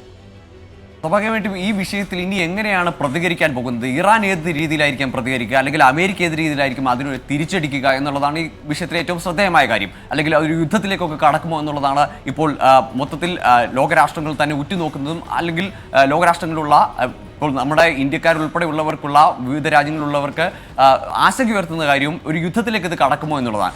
ഇതിനിടയിൽ തന്നെ ഇന്ത്യയുടെ പ്രത്യേക സാഹചര്യത്തെപ്പറ്റി നമ്മളിപ്പോൾ പറഞ്ഞാൽ ഇന്ത്യയുടെ രാഷ്ട്രീയ ബന്ധങ്ങളെ അത് അമേരിക്ക സ്വാഭാവികമായിട്ടും ഇന്ത്യയെ അമേരിക്കയുടെ ചേരിയിലേക്ക് അല്ലെങ്കിൽ അമേരിക്കയ്ക്ക് അനുകൂലമായ നിലപാടെടുക്കാൻ പ്രേരിപ്പിക്കുമ്പോൾ ഇന്ത്യയുമായി ഏറ്റവും അടുത്ത ഇന്ധന ഇടപാടുകൾ നടത്തുന്ന അല്ലെങ്കിൽ ഇന്ത്യ ഏറ്റവും കൂടുതൽ ഇന്ധനം ഇറക്കുമതി ചെയ്യുന്ന ഇറാനെ കൈവിട്ടുകൊണ്ട് ഇന്ത്യക്ക് എന്ത് നിലപാടെടുക്കാൻ പറ്റുമെന്നുള്ള ഒരു ചോദ്യം ഉണ്ടാകും. സ്വാഭാവികമായിട്ടും ഇപ്പോൾ തന്നെ ഇന്ധനവിലയൊക്കെ ഉയരുന്ന സാഹചര്യം അതെന്തായാലും കൂടുതൽ രൂക്ഷമാകുമെന്നതിൽ സംശയമില്ല. ഒപ്പം സ്വർണത്തിന്റെ വിലയിലും ഇക്കാര്യത്തിൽ തന്നെ ഇതേ നിലയിൽ തന്നെ ഒരു സ്വർണത്തിന്റെ വില ഉയരാനുള്ള സാധ്യതയുണ്ട്. ഇതിനിടയിൽ സംഭവിക്കുന്നത് ഇന്ത്യയിലുള്ള അമേരിക്കൻ പൗരന്മാർക്ക് അമേരിക്ക മുന്നറിയിപ്പ് നൽകിയിരിക്കുന്നു, ജാഗ്രത പാലിക്കാൻ മുന്നറിയിപ്പ് നൽകിയിരിക്കുന്നു. അമേരിക്കയിലുള്ള ഇന്ത്യക്കാരോട് ഇന്ത്യൻ സർക്കാർ അല്ലെങ്കിൽ നമ്മുടെ ഭാരത സർക്കാർ അവിടുത്തെ പ്രതിഷേധങ്ങളിലൊന്നും തന്നെ പങ്കെടുക്കരുത് എന്ന തരത്തിലുള്ള മുന്നറിയിപ്പ് നൽകിയിരിക്കുന്നു. ഇത്തരത്തിൽ ലോകരാജ്യങ്ങളെല്ലാം തന്നെ UK ഒരു കാര്യം കൂടെ ഏറ്റവും പുതിയതായിട്ട് ഇന്ത്യയും ഇറാനുമായി അനൌദ്യോഗികമായിട്ടാണെങ്കിലും ഒരു ചർച്ച നടന്നു വിദേശകാര്യമന്ത്രിമാർ തമ്മിൽ എന്നും അറിയുന്നുണ്ട്. തീർച്ചയായും നമ്മുടെ വിദേശകാര്യ മന്ത്രി S. ജയശങ്കറും ഒപ്പം ഇറാൻ വിദേശകാര്യ മന്ത്രിയുമായി ചർച്ച നടത്തിയിരുന്നു. ആ ചർച്ചയിൽ ഇന്ത്യയുടെ ആശങ്ക കൃത്യമായി അദ്ദേഹം പങ്കുവച്ചു. ഒപ്പം തുടർന്നും ആശയവിനിമയം തുടരണം എന്ന തരത്തിലുള്ള ഒരു സന്ദേശമാണ് അദ്ദേഹം പങ്കുവച്ചത്. ഏതായാലും അവിടെ പ്രത്യേകിച്ച് പശ്ചിമേഷ്യയിലെല്ലാം നമുക്കറിയാം, സൗദി പോലെയുള്ള ഖത്തർ പോലെയുള്ള ഗൾഫ് രാജ്യങ്ങളിലൊക്കെ ഒരുപാട് മലയാളികൾ ഉൾപ്പെടെ ഇന്ത്യക്കാരുള്ള സ്ഥലമാണ്. ഇവിടെയൊക്കെ ഒരു ആക്രമണം പ്രതീക്ഷിക്കുന്നുണ്ട് ഒരുപക്ഷെ അമേരിക്ക. ഈ സാഹചര്യം ആക്രമണത്തെ സംബന്ധിച്ച് അല്ലെങ്കിൽ യുദ്ധത്തെപ്പറ്റി പറയുകയാണെങ്കിൽ നമ്മൾ ഇനി ആ ഭാഗത്തേക്ക് കടന്നാൽ കൃത്യമായും ഒരുപക്ഷെ നേരിട്ടുള്ള ഒരു ആക്രമണം അതിൻ്റെ സൂചനകളും ചില ഭാഗത്തു നിന്നുണ്ടാകുന്നുണ്ട്. ഇറാന്റെ ഭാഗത്തു നിന്ന് ഇറാൻ റവല്യൂഷണറി ഗാർഡിന്റെ കമാൻഡർ തന്നെ അത്തരത്തിൽ ചില നേരിട്ടുള്ള ആക്രമണത്തിന് സാധ്യതയുണ്ടെന്നുള്ള സൂചനകൾ നൽകിയിട്ടുണ്ട്. അതിന്റെ ഭാഗമായിരുന്നിരിക്കാം ഇന്നലെ തന്നെ ഇറാഖി സേനയോട് അമേരിക്കൻ സൈനിക താവളങ്ങളിൽ നിന്ന് 1 കിലോമീറ്ററെങ്കിലും വിട്ടു നിൽക്കാൻ ഇറാൻ അനുകൂല ഗ്രൂപ്പുകൾ അല്ലെങ്കിൽ ഹിസ്ബുള്ള അനുകൂല ഗ്രൂപ്പുകൾ അത്തരത്തിലുള്ള ചില മുന്നറിയിപ്പുകൾ ഇറാഖ് സൈന്യത്തിന് നൽകിയിട്ടുണ്ട്. അത് ഒരു പക്ഷേ ഇറാഖിൽ തന്നെ ഖാസിം സുലൈമാനിയുടെ രക്തത്തിന് ഇറാഖിൽ തന്നെ തിരിച്ച് പകരം വീട്ടുക എന്നൊരു നിലപാടിലേക്ക് ഇറാൻ പോയാൽ അത് എന്തായാലും ക്രിസ്റ്റീന, ഇതിൽ പല തന്ത്രങ്ങൾ, ഈ തന്ത്രങ്ങളെ കുറിച്ചാണ്, യുദ്ധതന്ത്രങ്ങൾ ഇറാൻ കൃത്യമായി മെനയുന്നു എന്ന് കരുതിയിരിക്കുന്നു. കാരണം നേരിട്ടുള്ള ആക്രമണങ്ങൾക്ക് പകരം ഇപ്പോൾ ഗൂഗിൾ സൂചിപ്പിച്ചതുപോലെ തന്നെ ആക്രമണം ഉണ്ടാവുക ഈ പറയുന്ന അനുകൂല സംഘടനകൾ ഉപയോഗിച്ചുകൊണ്ടായിരിക്കാം. അതിൽ കൃത്യമായ ഒരുപക്ഷെ അമേരിക്ക പതറിപ്പോവും എന്ന ഒരു ധാരണ കൃത്യമായി വന്നു ചേർന്നിട്ടുണ്ട്. ഇവിടെ വളരെ ശ്രദ്ധേയമായ ഒരു കാര്യം, പലപ്പോഴും നമ്മളൊരു യുദ്ധം അല്ലെങ്കിൽ തിരിച്ചടി എന്ന് പറയുമ്പോൾ അത് രണ്ട് രാജ്യങ്ങൾ അല്ലെങ്കിൽ പല രാജ്യങ്ങൾ തമ്മിലുള്ള ഒരു യുദ്ധമാകാൻ ഒരു സാധ്യതയും നമ്മൾ കാണുന്നില്ല. അതേസമയം ഇത് ഈ പറഞ്ഞതുപോലെ ചെറിയ ചെറിയ വിഭാഗങ്ങൾ തമ്മിലുള്ള സംഘർഷമായി ഒതുങ്ങാനുള്ള ഒരു സാധ്യതയാണ് കാണുന്നത്. ഒരിക്കലും അതൊരു രണ്ട് രാജ്യങ്ങൾ തമ്മിലുള്ള ഒരു യുദ്ധമായി പരിണമിക്കാതിരിക്കട്ടെ എന്ന് നമുക്ക് പ്രതീക്ഷിക്കാം. അതെ, എന്തായാലും ഗൾഫ് രാജ്യങ്ങളിൽ പ്രത്യേകിച്ചും സൗദി അറേബ്യയുടെ തലവന്മാരുമായി മൈക്ക് പോംപിയോ കഴിഞ്ഞ ദിവസം ഫോണിൽ സംസാരിച്ചിരുന്നു. അതായത് അമേരിക്കയും ആശങ്കയിലാണ് എങ്ങനെയായിരിക്കും ഒരു പ്രത്യാക്രമണം ഉണ്ടാവുക എന്ന് കാത്തിരിക്കുകയാണ്. എന്തായാലും പ്രത്യേകിച്ച് പ്രസിഡന്റ് തെരഞ്ഞെടുപ്പ് വരുമ്പോൾ ഇറാനെതിരെയുള്ള ഒരു ആക്രമണം തന്റെ മൈലേജ് കൂട്ടുമെന്ന് വിശ്വസിക്കുന്ന ഒരാളാണ് ട്രംപ്. അപ്പൊ അതിന്റെ ഭാഗമായിട്ടുള്ള ഒരു നടപടിയെന്ന് തന്നെ വേണം ഇതിനെ കരുതാൻ. എന്തായാലും അടുത്ത വാർത്തയിലേക്ക് പോകാം നമുക്ക്. ഇനി 6 ദിവസമാണ് കേരളത്തിൽ ഒരു വലിയ സംഭവം നടക്കാൻ പോവുകയാണ്. എല്ലാ പ്രേക്ഷകർക്കും അറിയുന്നത് പോലെ മരട് ഫ്ളാറ്റുകൾ പൊളിക്കാൻ ഇനി കേവലം 6 ദിവസമാണ് ശേഷിക്കുന്നത്. ശനിയാഴ്ച രാവിലെ 11-ന് H2O ഫ്ളാറ്റ് നിയന്ത്രിത സ്ഫോടനത്തിലൂടെ തകർക്കും. 5 മിനിറ്റ് ഇടവേളയ്ക്ക് ശേഷം ആൽഫ സെറീൻ ഫ്ളാറ്റും പൊളിക്കും. ജെയിൻ കോറൽ കോവ്, ഗോൾഡൻ കായലോരം ഫ്ളാറ്റുകൾ അടുത്ത ഞായറാഴ്ച പൊളിക്കും. കുണ്ടന്നൂർ കായലോരത്ത് സ്ഥിതി ചെയ്യുന്ന ഈ കാണുന്ന ഹോളി ഫെയ്ത്ത് H2O ഫ്ളാറ്റാണ് നിയന്ത്രിത സ്ഫോടനത്തിലൂടെ ആദ്യം നിലംപതിക്കുക.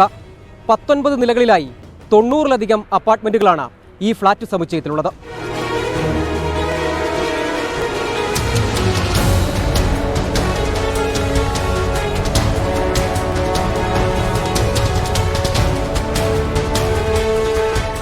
പൊളിക്കുന്നതിന് വെല്ലുവിളിയേറെയുള്ള H2O ഫ്ളാറ്റിൽ സ്ഫോടക വസ്തുക്കൾ നിറയ്ക്കുന്ന ജോലികൾ പൂർത്തിയായി. ഫ്ളാറ്റിന് 10 മീറ്റർ അകലെ മാത്രം സ്ഥിതി ചെയ്യുന്ന കുണ്ടന്നൂർ തേവരപ്പാലവും 7 മീറ്റർ ദൂരത്തിൽ കടന്നുപോകുന്ന IOC വാതക പൈപ്പ് ലൈനുമാണ് പ്രധാന വെല്ലുവിളി. 50 മീറ്ററിലധികമാണ് ഫ്ളാറ്റിന്റെ ഉയരം. 10,000 ടണ്ണിലധികം ഭാരവുമുണ്ട് കെട്ടിടത്തിന്. സ്ഫോടനത്തിൽ സെക്കൻഡുകൾക്കകം കെട്ടിടം നിലംപതിക്കും. 5 നിലകളിലാണ് സ്ഫോടക വസ്തുക്കൾ നിറച്ചിരിക്കുന്നത്. രണ്ടാമതായി പൊളിക്കുന്നത് ആൽഫ സെറീൻ ഫ്ളാറ്റിന്റെ ഈ കാണുന്ന 2 ടവറുകളാണ്. പരിസരത്ത് ഏറ്റവും അധികം ജനസാന്ദ്രതയേറിയ ഫ്ളാറ്റ് സമുച്ചയം കൂടിയാണിത്. പൊളിക്കുന്നവയിൽ ഏറ്റവും വലിയ ഫ്ളാറ്റാണ് ആൽഫ സെറീൻ. 2 ടവറുകളാണ് ഫ്ളാറ്റ് സമുച്ചയത്തിന്. പുറം ചുവരുകൾ നീക്കുന്ന ജോലികൾക്കിടെ പരിസരത്തെ 18 വീടുകൾക്ക് ഇതിനകം വിള്ളൽ വീണു. നഷ്ടപരിഹാര ബാധ്യത ഏറ്റവും കൂടുതൽ ഇവിടെയാണ്. 12-ന് രാവിലെ 11 മണിക്ക് ജെയിൻ കോറൽകോവ് ഫ്ളാറ്റ് തകർക്കും. 16 നിലകളും 125 അപ്പാർട്ട്മെന്റുകളുമുള്ള വീതിയേറിയ കെട്ടിടമാണിത്. ഇതേ ദിവസം 2 മണിക്കാണ് ഗോൾഡൻ കായലോരം ഫ്ളാറ്റിൽ സ്ഫോടനം നിശ്ചയിച്ചിരിക്കുന്നത്. പൊളിക്കുന്നവയിൽ ഏറ്റവും ചെറിയ ഫ്ളാറ്റാണിത്. ഫ്ളാറ്റുകളുടെ 200 മീറ്റർ ചുറ്റളവിലുള്ള 2000-ലധികം പേരെയാണ് സ്ഫോടന സമയത്ത് ഒഴിപ്പിക്കുക. ക്യാമറമാൻ സ്വാതി കൃഷ്ണയ്ക്കൊപ്പം സജോ ദേവസ്യ, 24 കൊച്ചി. മരടിൽ സുരക്ഷയൊരുക്കാൻ പോലീസ് ഉന്നതതല യോഗം ചേർന്നു. സ്ഫോടനം നടക്കുന്ന ദിവസം 1000 പോലീസുകാരെയാണ് സുരക്ഷാ ചുമതലയ്ക്കായി നിയോഗിക്കുക. 11-ാം തീയതി രാവിലെ 8 മണിക്ക് തന്നെ പോലീസ് നടപടി ആരംഭിക്കുമെന്ന് city police commissioner Vijay Sakhare വ്യക്തമാക്കി. മരടിൽ സ്ഫോടനത്തിലൂടെ ഫ്ളാറ്റുകൾ തകർക്കുമ്പോൾ സുരക്ഷയും സംരക്ഷണവും ഉറപ്പാക്കാനുള്ള അവസാനവട്ട ഒരുക്കത്തിലാണ് Kochi city police. City police commissioner Vijay Sakhare തന്നെയായിരിക്കും സുരക്ഷാ ചുമതല ഏറ്റെടുക്കുക. ഇക്കാര്യം ചർച്ച ചെയ്യാൻ പോലീസ് ഉദ്യോഗസ്ഥർ ഇന്ന് യോഗം ചേർന്നു. സ്ഫോടനം നടത്തുന്നതിന്റെ തലേ ദിവസം തന്നെ സ്ഥലത്ത് പോലീസ് മോക്ക് ഡ്രിൽ നടത്തും. 11-ാം തീയതി രാവിലെ 8 മണിക്ക് തന്നെ പ്രദേശത്ത് നിന്നും ആളുകളെ ഒഴിപ്പിക്കുമെന്ന് വിജയ് സാഖറെ പറഞ്ഞു. In the morning at 9 o'clock, we will get the entire place evacuated. Okay. പിന്നെ ആ ഏരിയയിലെ കേരനുള്ള എല്ലാ റോഡ്സ് രാവിലെ തന്നെ ബ്ലോക്ക് ചെയ്യും. അതിനുശേഷം സെർച്ച് പാർട്ടീസ് ഉണ്ട്. They will make house to house search whether anybody is there, and we will remove them. And this entire area will be dominated. Nobody will be allowed to go in. സുരക്ഷാ ചുമതലക്കായി 1000 പോലീസുകാരെയായിരിക്കും നിയോഗിക്കുക. സ്ഫോടനം നടക്കുന്ന ഫ്ളാറ്റിന്റെ 200 metre ചുറ്റളവിൽ നിന്നും പൂർണ്ണമായും ആളുകളെ ഒഴിപ്പിക്കും. സുരക്ഷയിൽ ഒരു വിട്ടുവീഴ്ചയ്ക്കും Kochi city police തയ്യാറല്ല. അതിനുള്ള മുന്നൊരുക്കങ്ങൾ അവർ ആരംഭിച്ചു കഴിഞ്ഞു. ക്യാമറമാൻ ഹരീഷിനോടൊപ്പം സഹ്ന ആന്റണി, 24 കൊച്ചി. അതേസമയം ആൽഫ സെറീൻ ഫ്ളാറ്റ് പൊളിക്കുന്നതുമായി ബന്ധപ്പെട്ട ആശങ്ക വേണ്ടെന്ന് സബ് കളക്ടർ സ്നേഹിൽ കുമാർ. ഫ്ളാറ്റുകൾ പൊളിക്കുന്നതിനുള്ള സമയക്രമം മാറ്റിയത് സാങ്കേതിക കാരണം കൊണ്ട് മാത്രമാണ്. പരിസരവാസികൾക്ക് ബോധവൽക്കരണം നൽകും. ഇപ്പോൾ വീടൊഴിയാൻ നിർദ്ദേശം നൽകിയിട്ടില്ലെന്നും അദ്ദേഹം പറഞ്ഞു. Only to protect the people, and it's a very technical reason. But baki Allah, this is very purely technical decision, no administrative decision. And see, time has been decided. We have to start planning for it. That's it. We are going to give awareness to them. Today we are starting to give them flyers. You might have seen also there is a ഒരു A4 sheet ഉണ്ട്. അവിടെ കുറച്ച് do's and don'ts ആണ്. So we similarly probably I'm expecting that we will tomorrow or day after we will meet public also. ഞാനല്ല, പക്ഷേ ഒരു team ഉണ്ട്. കൃഷ്ണൻ, എന്തായാലും ഈ ഫ്ളാറ്റുകൾ പൊളിക്കുമ്പോൾ പല രീതിയിലുള്ള ക്രമീകരണങ്ങൾ ഏർപ്പെടുത്തിയിട്ടുണ്ട്. അത് കഴിഞ്ഞ ദിവസം തൊട്ട് അത്തരം വാർത്തകൾ പുറത്തു വരുന്നുണ്ട്. ഒരു പക്ഷേ പ്രേക്ഷകരിലേക്ക് നമുക്ക് ഇനി ഇതെല്ലാം എത്തിക്കാം. എന്തൊക്കെ നിയന്ത്രണങ്ങളായിരിക്കും? കാരണം കേരളത്തിൽ ആദ്യമായാണ് ഇത്തരമൊരു സംഭവം. അതുകൊണ്ട് തന്നെ എന്ത് സംഭവിക്കും, ഇത് ഏത് രീതിയിലായിരിക്കും, എന്തൊക്കെ ക്രമീകരണങ്ങളും ഒരുക്കങ്ങളും നടത്തിയിട്ടുണ്ട് എന്നറിയാൻ എല്ലാവർക്കും താല്പര്യമുണ്ടാകും. അപ്പൊ അതുകൊണ്ട് തന്നെ അത്തരം കാര്യങ്ങളിലേക്ക് നമുക്ക് ഓരോ പോയിന്റുകളായി പരിശോധിക്കാം. എന്തൊക്കെ ക്രമീകരണങ്ങളാണ് ഇവിടെ ഏർപ്പെടുത്താൻ പോകുന്നത്? 200 മീറ്റർ പരിധിയിൽ ഗതാഗത നിയന്ത്രണം ഉണ്ടാകും. വൈറ്റില, അരൂർ, പേട്ട, തേവര ദേശീയപാതയിൽ 10 മിനിറ്റ് ഗതാഗതം തടയും. 200 മീറ്റർ വിസ്തൃതിയിലുള്ള ജനങ്ങളെ ഒഴിപ്പിക്കും. ഇതിനു മുമ്പായിട്ട് 8 മണിക്ക് തന്നെ വീടുകൾ പരിശോധിക്കും. പരിശോധിച്ച് ഓരോ വീടുകളിലും വിള്ളലുകളുണ്ടോ ഇക്കാര്യങ്ങളെല്ലാം ഉറപ്പുവരുത്തും. പൊളിക്കാൻ പോകുന്ന ഫ്ളാറ്റുകളുടെ ഓരോ ഫ്ളാറ്റിന്റെയും പരിധിയിൽ 500 പോലീസുകാരെയാണ് വിന്യസിക്കുക. സ്ഫോടനം കാണാൻ പ്രത്യേക സൗകര്യമുണ്ടാകും ഈ ദിവസങ്ങളിൽ. സ്ഫോടനം കഴിഞ്ഞ് അരമണിക്കൂർ കഴിഞ്ഞാൽ വീട്ടിലേക്ക് മടങ്ങാം എന്നാണ് ഇപ്പോൾ അധികൃതർ പറഞ്ഞിരിക്കുന്നത്. ആ രീതിയിലാണ് ക്രമീകരണങ്ങൾ ഏർപ്പെടുത്തിയിരിക്കുന്നത് മരടിൽ. എന്ത് തന്നെയായാലും വളരെ റിസ്ക് ഉള്ള ഒരു കാര്യം തന്നെയാണ്. കാരണം IOCയുടെ പൈപ്പ് ലൈൻ ഉണ്ട്, ഉണ്ടന്നൂർ തേവര പാലമുണ്ട്, വലിയ ഗതാഗതം ഉള്ള ഒരു റൂട്ടാണ്. പിന്നെ പല വീടുകൾ സമീപ പ്രദേശത്തുണ്ട്. അപ്പൊ അവർക്കൊക്കെ ആശങ്കകളാണ്. എന്ത് തന്നെയായാലും അടുത്ത ശനിയും ഞായറും കഴിയുമ്പോൾ മാത്രമേ പല ചോദ്യങ്ങളും വരുന്നുണ്ട് ക്രിസ്റ്റീന. ചില ആൾക്കാർ ചോദിക്കുന്നത് ഈ ഫ്ളാറ്റ് പൊളിഞ്ഞ് സ്ഫോടനം നടന്ന് താഴേക്ക് പോവുകയാണോ ചെയ്യുക, മുഴുവൻ ഭൂമിക്കടിയിലേക്ക് പോകുമോ എന്നൊക്കെയാണ്. അങ്ങനെയല്ല, ഇപ്പോൾ അധികൃതർ പറഞ്ഞിരിക്കുന്നത് ഇത് മൊത്തമായി പൊളിഞ്ഞു പോകും. ഏതാണ്ട് ഒരു 6 നില കെട്ടിടത്തിന്റെ അത്രയും ഉയരത്തിൽ ഇതിന്റെ മാലിന്യങ്ങൾ അല്ലെങ്കിൽ വേസ്റ്റ് കുമിഞ്ഞുകൂടും എന്നാണ് ഇപ്പോൾ അനുമാനിക്കപ്പെട്ടിരിക്കുന്നത്. ലെമറീഡിയൻ ഹോട്ടൽ ഉൾപ്പെടെയുള്ളവർക്ക് പ്രത്യേക നിർദ്ദേശങ്ങൾ, ആ ഗ്ലാസ് ഒക്കെ മൂടിയിടാനൊക്കെ പറഞ്ഞിട്ടുണ്ട്. ഇപ്പൊ AB സർവാത്തെ പറയുന്ന അദ്ദേഹത്തെ സംബന്ധിച്ചിടത്തോളം ഒരുപാട് സ്ഫോടനങ്ങൾ ഇത്തരത്തിൽ നടത്തിയിട്ടുള്ള വ്യക്തിയാണ്. അദ്ദേഹം പറയുന്ന ആശങ്കപ്പെടാൻ യാതൊരു കാര്യവുമില്ല. തൽക്കാലം നമുക്ക് അദ്ദേഹത്തെ വിശ്വസിക്കുക തന്നെ ചെയ്യേണ്ടിയിരിക്കുന്നത്. എന്തായാലും ഇനി നമുക്ക് ISL ഇന്ന് മാച്ച് നടക്കുന്നുണ്ട്. ഇതിനോടകം തന്നെ മത്സരം ആരംഭിച്ചു കഴിഞ്ഞിട്ടുണ്ട്. നമുക്ക് അവിടെ നിന്നുള്ള വിശേഷങ്ങളും എന്താണ് കളി ആരംഭം എന്നൊക്കെ അറിയേണ്ടതുണ്ട്. അതിനു മുമ്പ് നമുക്ക് ചെറിയൊരു ഇടവേള ആവശ്യമായി വരുന്നു. ഇടവേള കഴിഞ്ഞാൽ വീണ്ടും നമ്മൾ ന്യൂസ് ട്രാക്കിലേക്ക് തിരികെ എത്തും.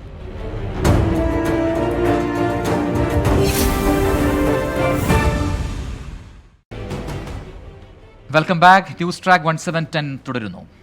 അടുത്ത വാർത്തയിലേക്കാണല്ലേ. JNUവിൽ വിദ്യാർത്ഥികൾ തമ്മിൽ ഏറ്റുമുട്ടി ഫീസ് വർധനവിനെതിരെ സമരം ചെയ്യുന്ന വിദ്യാർത്ഥികളെ ABVP പ്രവർത്തകർ ആക്രമിച്ചതായി വിദ്യാർത്ഥി യൂണിയൻ ആരോപിച്ചു. സംഭവത്തിൽ വിദ്യാർത്ഥി യൂണിയൻ പ്രസിഡന്റ് ഐഷ ഘോഷിന് പരിക്കേറ്റു. കഴിഞ്ഞ ദിവസം ABVP പ്രവർത്തകരും സമരക്കാരും തമ്മിൽ ഏറ്റുമുട്ടലുണ്ടായിരുന്നു. അതിന്റെ തുടർച്ചയായാണ് ഇന്നത്തെയും സംഭവം. സെക്യൂരിറ്റി ജീവനക്കാരൻ സമരക്കാരെ മർദ്ദിച്ച സംഭവമാണ് ABVP പ്രവർത്തകരും സമരക്കാരും തമ്മിലുള്ള സംഘർഷമായി മാറിയത്. പോലീസ് സ്ഥലത്തെത്തി വിദ്യാർത്ഥികളെ ശാന്തരാക്കിയിട്ടുണ്ട്. വാർത്തയുടെ വിശദാംശങ്ങളുമായി വൈശാഖ് ശ്രീധരൻ ഉണ്ട് ഡൽഹിയിൽ നിന്ന്. വൈശാഖ്, എന്തൊക്കെയാണ് ഈ വാർത്തയുമായി ബന്ധപ്പെട്ട വിശദാംശങ്ങൾ?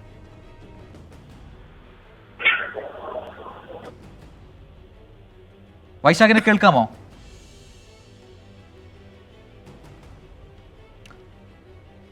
വൈശാഖിന്റെ ടെലിഫോൺ ലൈനിൽ എന്തോ പ്രശ്നമുണ്ടെന്ന് തോന്നുന്നു. എന്തായാലും ഇതൊരു വിദ്യാർത്ഥി സംഘർഷമാണ് എന്ന രീതിയിലാണ് ഇപ്പോൾ വാർത്തകൾ പുറത്തു വരുന്നത്. ABVPയും കാരണം മാസങ്ങളായി ഫീസ് വർധനയ്ക്കെതിരെ JNUവിൽ സമരം നടന്നുകൊണ്ടിരിക്കുകയാണ്. ഇതിനിടെ പരീക്ഷ നടത്തും, പരീക്ഷ എഴുതില്ല എന്ന് വിദ്യാർത്ഥികൾ പറയുന്നു. പല പ്രശ്നങ്ങളും ഉണ്ടായിരുന്നു.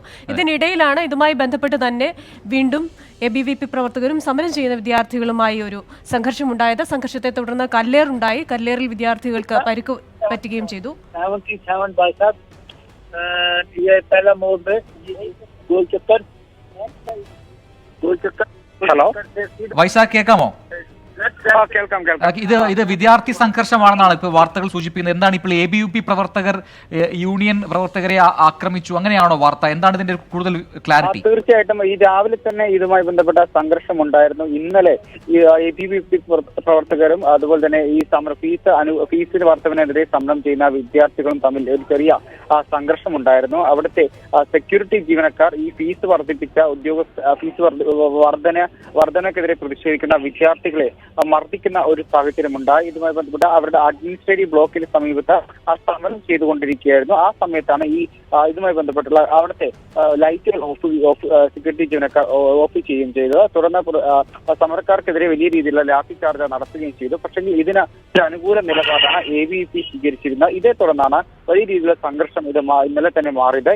അതുമായി ബന്ധപ്പെട്ട ഇന്ന് രാവിലെയും ഇത് ചെറിയൊരു സംഘർഷം നിലനിന്നിരുന്നു. തുടർന്നാണ് ഈ വൈകുന്നേരത്തോടെ ഈ സംഘർഷം വലിയ രീതിയിൽ അക്രമ സംഭവങ്ങളിലേക്ക് പോയത്.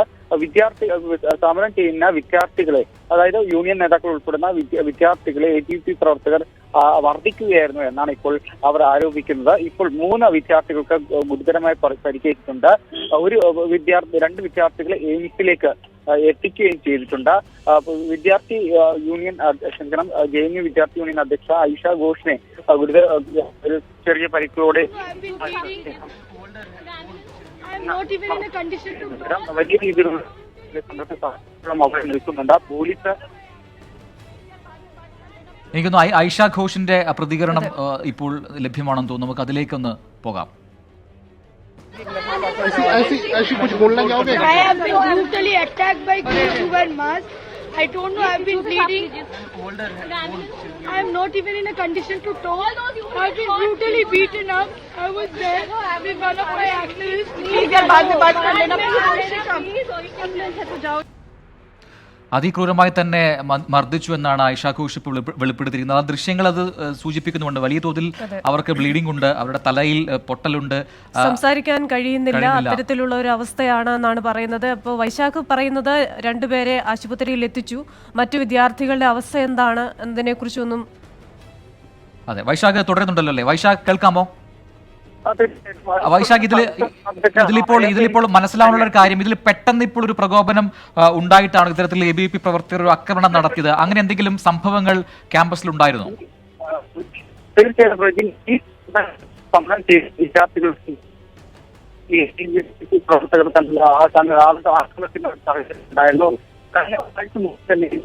പ്രവർത്തകർ ചെയ്യപ്പെട്ടിരിക്കുന്നു. കാരണം സമര അനുകൂലികളെ, അതായത് സമരത്തിൽ നിന്ന് പിന്മാറണമെന്ന് പലതവണ ABVP പ്രവർത്തകർ ആവർത്തിക്കുന്ന ഒരു ഉണ്ടായിരുന്നു. പക്ഷേ ഇതിന് നിലപാട് എനിക്കൊന്ന് വൈശാഖിന്റെ ടെലിഫോൺ ലൈനിൽ ഇനിയും പ്രശ്നങ്ങളുണ്ടെന്ന് തോന്നുന്നു. എന്തായാലും ഇതൊരു വലിയ വിഷയമായി ഇപ്പോൾ മാറിയിട്ടുണ്ടെന്ന് തോന്നുന്നു. കാരണം ഇവിടെ വിദ്യാർത്ഥി സംഘടനകൾ തമ്മിൽ ഈ പറയുന്ന നേരത്തെ ക്രിസ്ത്യൻ സൂചിപ്പിച്ചതുപോലെ ഈ ഹോസ്റ്റൽ ഫീസ് വർധനവിന് അടക്കം എതിരായുള്ള സമരങ്ങൾക്കെതിരെ ABVP പ്രവർത്തകർ വരുന്നു. അവർ ഈ വിദ്യാർത്ഥി യൂണിയൻ ഉള്ള ആൾക്കാരെ ആക്രമിക്കുന്നു. അതിലാണിപ്പോൾ വിദ്യാർത്ഥി യൂണിയൻ പ്രസിഡന്റിന് തന്നെ ഈ പരിക്കേറ്റിരിക്കുന്നത്. ഹോസ്റ്റൽ ഫീസ് വർധനയിൽ നിലപാടിൽ യാതൊരു മാറ്റവുമില്ല എന്ന് പ്രഖ്യാപിച്ചുകൊണ്ട് കഴിഞ്ഞ ആഴ്ചയാണ് സർക്കുലർ പുറത്തിറങ്ങിയതും പുതുക്കിയ ഫീസ് അനുസരിച്ച് വിദ്യാർത്ഥികൾ അത് പേ ചെയ്യണമെന്നൊക്കെയുള്ള വാർത്തകളും വന്നിരുന്നു. അപ്പൊ അതിനുശേഷവും വിദ്യാർത്ഥികൾ അവരുടെ നിലപാടിൽ ഉറച്ച് സമരം ചെയ്യുകയായിരുന്നു. ആ സമരത്തിനിടെയാണ് ഇപ്പോൾ ഈ JNU വിദ്യാർത്ഥി യൂണിയൻ പ്രസിഡന്റിന് തന്നെ പരിക്കേറ്റിരിക്കുന്നത്. അതിൽ മറ്റൊരു വാർത്ത കൂടിയുണ്ട്. ഈ സെക്യൂരിറ്റി ജീവനക്കാർ സമരക്കാരെ മർദ്ദിച്ചു അത്രേ. അവിടെ ആ സംഭവമാണ് പിന്നീട് ABVP പ്രവർത്തകരും സമരക്കാരും തമ്മിലുള്ള സംഘർഷമായി മാറിയെന്ന് പറയുന്നത്. ഇപ്പോൾ ഈ ദൃശ്യങ്ങൾ പ്രേക്ഷകരിലേക്ക് എത്തിക്കുന്നു. അവിടെ നടന്ന സംഘർഷത്തിന്റെ ദൃശ്യങ്ങളാണ് പ്രേക്ഷകർ കാണുന്നത്.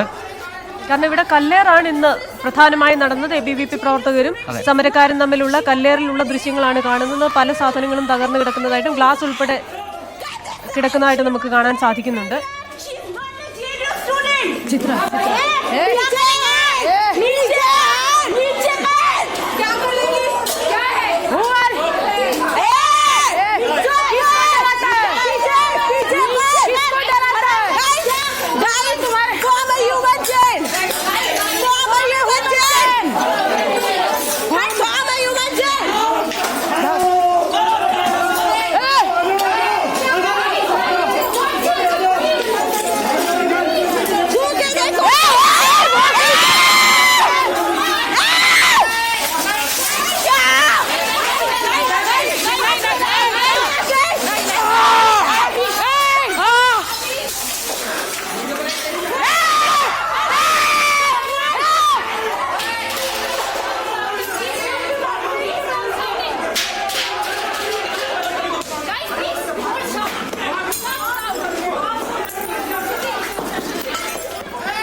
ക്രിസ്റ്റീന, വലിയ ഗുരുതരമായ പ്രശ്നം തന്നെയാണെന്നാണ് എനിക്ക് ഈ ദൃശ്യങ്ങൾ കാണുമ്പോൾ മനസ്സിലാവുന്നത്.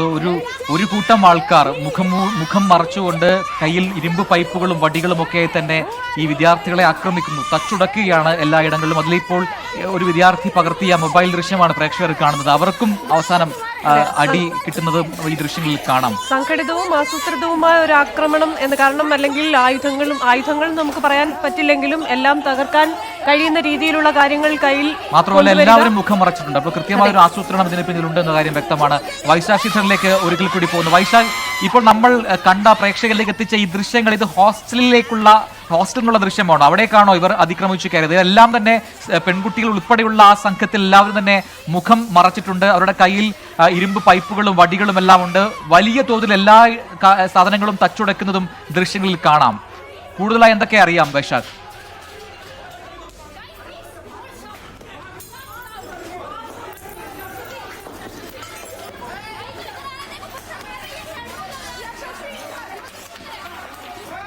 എന്തായാലും JNUവിൽ വലിയ സംഘർഷം നടക്കുന്നു എന്ന് തന്നെയാണ് ഇപ്പോൾ കരുതാൻ സാധിക്കുക. നിലവിൽ അവിടെയുള്ള വിദ്യാർത്ഥി നേതാക്കളുമായി ബന്ധപ്പെടാൻ നമ്മൾ ശ്രമിക്കുന്നുണ്ട്. പക്ഷേ നിലവിലെ അവസ്ഥയിൽ അതിന് പറ്റില്ല എന്ന് അവർ തന്നെ ടെലിഫോണിൽ നമ്മളോട് പറയുന്ന ഒരു സ്ഥിതിവിശേഷമുണ്ട്. കാരണം ക്യാമ്പസിനകത്താകെ ഇപ്പോൾ ABVP പ്രവർത്തകർ വന്നിരിക്കുകയാണ്. അവർ ക്യാമ്പസിനകത്ത് തമ്പടിച്ചിരിക്കുന്നു എന്നൊക്കെയുള്ള വാർത്തകൾ അവിടെ നിന്നും വിദ്യാർത്ഥി നേതാക്കൾ തന്നെ ടെലിഫോണിൽ നമ്മളോട് പറയുന്നുണ്ട്. അവർക്ക് ഇപ്പോൾ തത്സമയം വന്ന് സംസാരിക്കാനുള്ള ഒരു നിലയല്ല എന്ന് അവർ തന്നെ വെളിപ്പെടുത്തുന്നു. എനിക്ക് തോന്നുന്നു ഇപ്പോഴും സംഘർഷം നടന്നുകൊണ്ടിരിക്കുകയാണ്. നമ്മളിപ്പോൾ സംസാരിച്ചുകൊണ്ടിരിക്കുന്ന ഈ നിമിഷവും അവിടെ JNU ക്യാമ്പസിൽ ഹോസ്റ്റലിനകത്തൊക്കെ തന്നെ ഒരു സംഘർഷാവസ്ഥ നിലനിൽക്കുന്നുണ്ട്. ക്രിസ്റ്റീന, അതെ, കുറച്ചു സമയം മുമ്പ് ഒരു കല്ലേറിൽ ആരംഭിച്ച ഒരു സംഘർഷമാണ്. അത് തീർന്നു എന്ന് നമ്മൾ വിശ്വസിച്ചിരുന്നു. പക്ഷേ അത് ആ സംഘർഷം വീണ്ടും ഇത്തരത്തിലൊരു സംഘടിതവും ആസൂത്രിതമെന്ന് തോന്നത്തക്ക രീതിയിലുള്ള ഒരു ആക്രമണവുമായി പരിണമിച്ചിരിക്കുന്നുവെന്ന് തന്നെയാണ് നമുക്കിപ്പോൾ മനസ്സിലാക്കാൻ സാധിക്കുന്നത്. എന്തു തന്നെയായാലും ഗ്ലാസ് ഉൾപ്പെടെയുള്ള പല കാര്യങ്ങളും തകർന്ന് കിടക്കുന്നതായിട്ട് നമുക്ക് കാണാം. ഇതിലിപ്പോൾ ഈ സംഭവം നടക്കുമ്പോൾ ഈ ദൃശ്യങ്ങളിൽ ഒരു പെൺകുട്ടിയുടെ ശബ്ദം കേൾക്കാം. അവർ പറയുന്നുണ്ട് അവൾ JNU സ്റ്റുഡന്റ് ആണ്, അവർ അവിടെ ഉണ്ടായിരുന്നു, ഇതല്ല എന്നൊക്കെയുള്ള ചില ആക്രോശങ്ങൾ കേൾക്കാം. ഇതെന്താണെന്ന് നമുക്കിനി മനസ്സിലാക്കേണ്ടിയിരിക്കുന്നു. അവരാരെയോ അന്വേഷിച്ച് വന്നതാണോ എന്നൊക്കെ ഒരു പക്ഷേ നമുക്ക് ആ ശബ്ദം കേൾക്കുമ്പോൾ തോന്നുന്നു. അവരാരെയോ അന്വേഷിക്കുകയാണ്. അവരിലേക്കാണ് ഇവർ വിരൽ ചൂണ്ടുന്നതും ഈ പറയുന്ന ഇരുമ്പ് പൈപ്പ് ചൂണ്ടുന്നതും ഒക്കെ നമുക്ക് വേണമെങ്കിൽ അനുമാനിക്കാം. അതിന്റെ കൂടുതൽ ക്ലാരിറ്റി ലഭിക്കേണ്ടതുണ്ട്. വൈശാഖ് ശ്രീധരനിലേക്ക് ഒരിക്കൽ കൂടി. വൈശാഖ്, ഇപ്പോൾ കണ്ട ഈ ദൃശ്യങ്ങളെല്ലാം തന്നെ JNU ഹോസ്റ്റലിനകത്തുള്ള ദൃശ്യങ്ങളാണ്. അവിടേക്കാണോ ഈ അക്രമികൾ അല്ലെങ്കിൽ ഈ പറയുന്ന ABVP പ്രവർത്തകർ സംഘടിതമായി എത്തിയതും? അവർക്കിടയിൽ മറ്റൊരു കാര്യം തോന്നിയത്, ഇവരെല്ലാം തന്നെ മുഖം മറച്ചിട്ടുണ്ട്. കൃത്യമായ ഒരു ആസൂത്രണം ഇതിലുണ്ടായിരുന്നു. പെൺകുട്ടികളടക്കമുള്ളവർ ഈ സംഘത്തിലുണ്ടോ? ഒരു ശ്രമം നടത്തിയതായിട്ടാണ് ഇപ്പോൾ വിദ്യാർത്ഥി യൂണിയൻ ആരോപിക്കുന്നത്. ഇതിന്റെ ഭാഗമായി ഒരു കൂട്ടം ആളുകളാണ് ഇപ്പോൾ ഇത് പല ക്യാമ്പസിന്റെ അകത്തുള്ള പല ഹോസ്റ്റലിലേക്ക് ഇരച്ചു കയറിയത്. ഇവിടെ നിന്ന് തിരിഞ്ഞു പിടിച്ചുകൊണ്ട് ആക്രമിക്കുകയായിരുന്നു എന്നാണ് ഇപ്പോൾ വിദ്യാർത്ഥി യൂണിയൻ ആരോപിക്കുന്നത്. സമര അനുകൂലികളെയാണ് തിരിഞ്ഞു പിടിച്ച ABVP പ്രവർത്തകർ ആക്രമിച്ചത് എന്ന് തന്നെയാണ് ഇപ്പോൾ വിദ്യാർത്ഥികൾ ഇപ്പോൾ ആരോപിക്കുന്നത്. എന്തായാലും വലിയ രീതിയിലുള്ള സംഘർഷാവസ്ഥ ക്യാമ്പസിന്റെ അകത്ത് തന്നെ നിലനിൽക്കുന്നുണ്ട്. ABVP പ്രവർത്തകരുടെ തിരിച്ചും അതുപോലെ തന്നെ സമരാനുകൂലികൾ കയ്യേറ്റം അവരെ തിരിച്ചും ആക്രമിക്കാൻ ശ്രമിച്ചു എന്നുള്ള പരാതി ഇപ്പോൾ ഉയരുന്നുണ്ട്. സംഭവത്തിൽ ഇപ്പോൾ വലിയ രീതിയിലുള്ള പോലീസ് വിന്യാസം ക്യാമ്പസിന്റെ അകത്തേക്ക് എത്തിയിട്ടുണ്ട്. ഇപ്പോൾ നമുക്ക് ലഭിക്കുന്ന വിവരമനുസരിച്ച് 4-ലധികം പേർക്ക് കാര്യമായിട്ട് തന്നെ പരിക്കേറ്റിട്ടുണ്ട്. വിദ്യാർത്ഥി യൂണിയൻ പ്രസിഡന്റ് ഐഷ ഘോഷിന് തലക്കാണ് അടിയേറ്റിരിക്കുന്നത്. അവരുടെ ചോര പൊടിയുന്ന ദൃശ്യങ്ങളും ഇപ്പോൾ നമുക്ക് കാണാൻ സാധിക്കുന്നുണ്ട്. അവരുടെ തലയ്ക്ക് പരിക്കുണ്ടെന്നാണ് അവരിപ്പോൾ അവകാശപ്പെടുന്നത്. ഇവരെ എയിംസിലേക്ക് മാറ്റാനുള്ള നടപടിയാണ് ഇപ്പോൾ പുരോഗമിക്കുന്നത്. നേരത്തെ അല്പം മുമ്പ് പരിക്കേറ്റ ഒരു വിദ്യാർത്ഥി എയിംസിലേക്ക് എത്തിച്ചിട്ടുണ്ട്. മറ്റു 2 പേരെയും ഇപ്പം എയിംസിലേക്ക് മാറ്റുകയാണ്. എന്തായാലും വലിയ രീതിയിലുള്ള സംഘർഷത്തിലേക്ക് ക്യാമ്പസ് പോകുന്നു എന്നാണ് ഒരു കാര്യം കൂടെ. കാരണം ഇപ്പോൾ നമുക്ക് ദൃശ്യങ്ങളിൽ നിന്ന് ആസൂത്രിതമെന്ന് തോന്നത്തക്ക രീതിയിലുള്ള ഒരു ആക്രമണമാണ് വിദ്യാർത്ഥികൾക്ക് നേരെ ഉണ്ടായിരിക്കുന്നത്.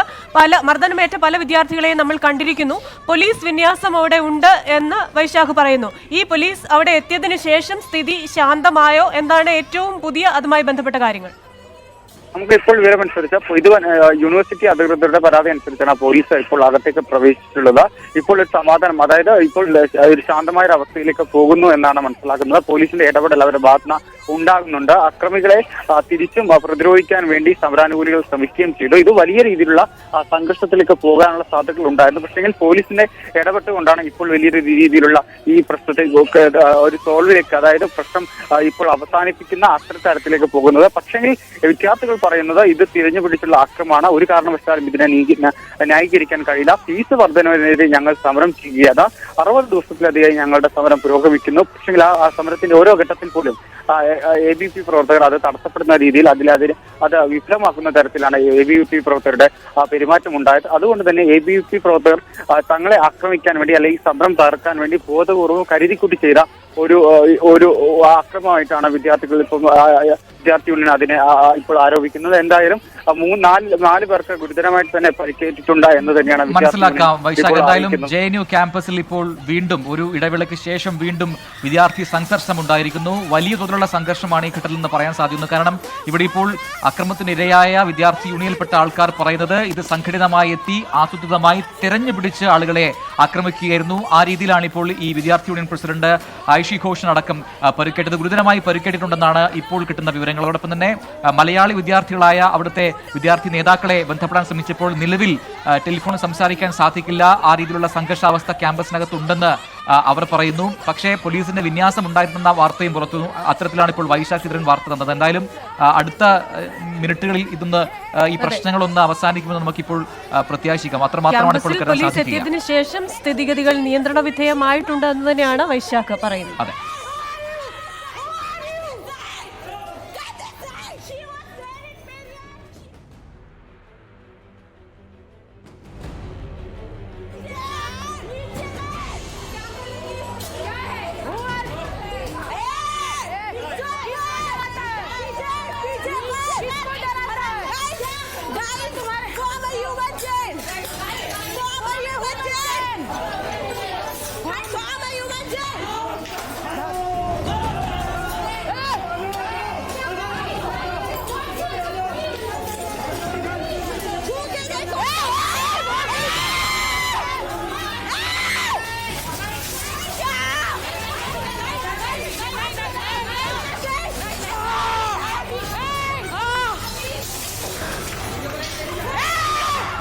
ദില്ലി ജവഹർലാൽ നെഹ്റു യൂണിവേഴ്സിറ്റി ക്യാമ്പസിനകത്തു നിന്നുള്ള ദൃശ്യങ്ങളാണ് പ്രേക്ഷകർ കാണുന്നത്. വിദ്യാർത്ഥി യൂണിയൻ പ്രവർത്തകരെ, ഹോസ്റ്റലിലെ ഫീസ് വർധനവിനെതിരെ സമരം ചെയ്യുന്ന പ്രവർത്തകരെ ABVP പ്രവർത്തകർ മർദ്ദിച്ചു എന്നാണ് ആരോപണം ഉയർന്നത്. അതുമായി ബന്ധപ്പെട്ട ദൃശ്യങ്ങളാണ് ഇപ്പോൾ പ്രേക്ഷകരിലേക്ക് എത്തിക്കുന്നത്. അവിടെ ഈ അക്രമത്തിന് ഇരയായവരിൽ പെട്ട ഒരാൾ മൊബൈലിൽ പകർത്തിയ ദൃശ്യങ്ങളാണ് പ്രേക്ഷകർ കാണുന്നത്. സംഘടിതമായി എത്തിയ ABVP പ്രവർത്തകർ എന്ന് ആരോപിക്കപ്പെടുന്നവർ ഇപ്പോൾ അവിടെ ഉള്ള സാധനങ്ങളെല്ലാം അടിച്ചു തകർക്കുന്നതും വിദ്യാർത്ഥികളെ ആക്രമിക്കുന്നതുമായ ദൃശ്യങ്ങൾ ആണ് പ്രേക്ഷകരിലേക്ക് എത്തുന്നത്. വലിയ തോതിലുള്ള സംഘർഷം ഈ ഘട്ടത്തിലുണ്ട് എന്നാണ് വൈശാഖ് ശ്രീധരനും നമ്മുടെ പ്രതിനിധി ഡൽഹിയിൽ നിന്നും റിപ്പോർട്ട് ചെയ്യുന്നത്. എന്നാൽ നിലവിൽ അത്യാവശ്യം സംഘർഷാവസ്ഥ ഒഴിഞ്ഞിട്ടുണ്ട്. അല്പസമയം മുമ്പ് വരെ ഉണ്ടായത് വലിയ തോതിലുള്ള സംഘർഷമാണ് എന്നാണ് കിട്ടുന്ന വിവരങ്ങൾ. വിദ്യാർത്ഥി യൂണിയൻ പ്രസിഡന്റ് ഐഷി ഘോഷിന് ഗുരുതരമായി പരിക്കേറ്റിട്ടുണ്ട്. അവരുടെ തല പൊട്ടി ചോരയൊഴുകിയിട്ടുണ്ടായിരുന്നു. അവിടെ നിന്നാണ് അവർ പ്രതികരിച്ചത്. അവർ പറയുന്നത് തൻ്റെ തലയ്ക്ക് ഗുരുതരമായി തന്നെ പരിക്കേറ്റിട്ടുണ്ട് എന്നാണ്. ആ രീതിയിൽ ഇപ്പോഴും സംഘർഷം അയവ് വന്നിട്ടുണ്ടോ എന്ന് പറയാൻ സാധിക്കുന്നില്ല. കൂടുതൽ വാർത്തകളും വിശദാംശങ്ങളും അടുത്ത മണിക്കൂറിൽ പ്രതീക്ഷിക്കുന്നുണ്ട് ഡൽഹിയിൽ നിന്നും. ഇനി നമ്മുടെ സംസ്ഥാന വികസനവുമായി ബന്ധപ്പെട്ട ഒരു വാർത്തയാണ്. സംസ്ഥാനത്ത് അതിവേഗ റെയിൽപാതയ്ക്കുള്ള ആകാശ സർവേ പൂർത്തിയായിരിക്കുകയാണ്. വിശദ പദ്ധതി റിപ്പോർട്ട് ഉടൻ സമർപ്പിക്കും. ഈ വാർത്തയുടെ വിശദാംശങ്ങളുമായി ഞങ്ങളുടെ പ്രതിനിധി ദിലീപ് കുമാർ ചേരുകയാണ്. ദിലീപ് കുമാർ, എന്തായാലും ഈ ഒരു ആകാശപാതയ്ക്കായുള്ള ആകാശ സർവേ നടത്തിയിരിക്കുകയാണ്. ഇത് ഏതൊക്കെ നഗരങ്ങളിലാണ് വരുന്നത്? ഈ ഒരു പദ്ധതി ഏത് രീതിയിലാണ് നമ്മൾ വിഭാവനം ചെയ്യുന്നത്? ക്രിസ്റ്റിന, കേരളത്തിന്റെ സ്വപ്ന പദ്ധതിയായ അതിവേഗ റെയിൽപാതയുടെ ആദ്യഘട്ട നടപടികൾ വിജയകരമായി പൂർത്തിയാക്കിയിരിക്കുകയാണ്. ചൊവ്വാഴ്ച ആരംഭിച്ച സർവേ കണ്ണൂർ, കാസർഗോഡ് എന്നിവിടങ്ങളിലായിരുന്നു ആദ്യ ദിവസങ്ങളിൽ സർവേ. ഇന്ന് ഈ സർവേ പൂർത്തിയായി. സിൽവർ ലൈൻ എന്നറിയപ്പെടുന്ന ഈ അതിവേഗ പാത 531.45 കിലോമീറ്ററാണ്. തിരുവനന്തപുരത്ത് നിന്നും കാസർഗോഡ് വരെ യാത്ര ചെയ്യുന്നതിന് 4 മണിക്കൂറാണ് എടുക്കുക. കൂടാതെ തന്നെ ഇതുമായി ബന്ധപ്പെട്ട് ഈ സർവേ ആകാശ മാർഗമായിരുന്നു. അതായത് ജനവാസ മേഖലകൾ പരമാവധി ഒഴിവാക്കിക്കൊണ്ട് സ്ഥലം ഏറ്റെടുക്കുക, ആ രീതിയിൽ അലൈൻമെന്റ് നടത്തുക, ഇതായിരുന്നു ലക്ഷ്യം. ഇത് ആകാശമാർഗം ഹൈദരാബാദ് ആസ്ഥാനമായ ജിയോന എന്ന കമ്പനി അവരുടെ പാർട്ട്നേവിയ P-68 എന്ന വിമാനവും അതിലെ ലൈഡാർ സംവിധാനവുമാണ് ഇതിനായി ഉപയോഗിച്ചത്. ഇനി സർവേയുടെ വിവരങ്ങൾ സർവേ അതോറിറ്റി ഓഫ് ഇന്ത്യ അടക്കമുള്ള ഏജൻസികളും അതോടൊപ്പം തന്നെ പ്രതിരോധ ഏജൻസികളും ഒക്കെ പരിശോധിക്കേണ്ടതുണ്ട്. ഇതിനുശേഷം വിശദമായ പദ്ധതി റിപ്പോർട്ട് തയ്യാറാക്കും. 66,079 കോടി രൂപയാണ് പദ്ധതിയുടെ ചെലവ് കണക്കാക്കുന്നത്. തിരുവനന്തപുരം മുതൽ തിരുനാവായ വരെ ഈ ജനവാസം കുറഞ്ഞ മേഖലകളിലൂടെ ആയിരിക്കും ട്രെയിൻ കടന്നു പോവുക.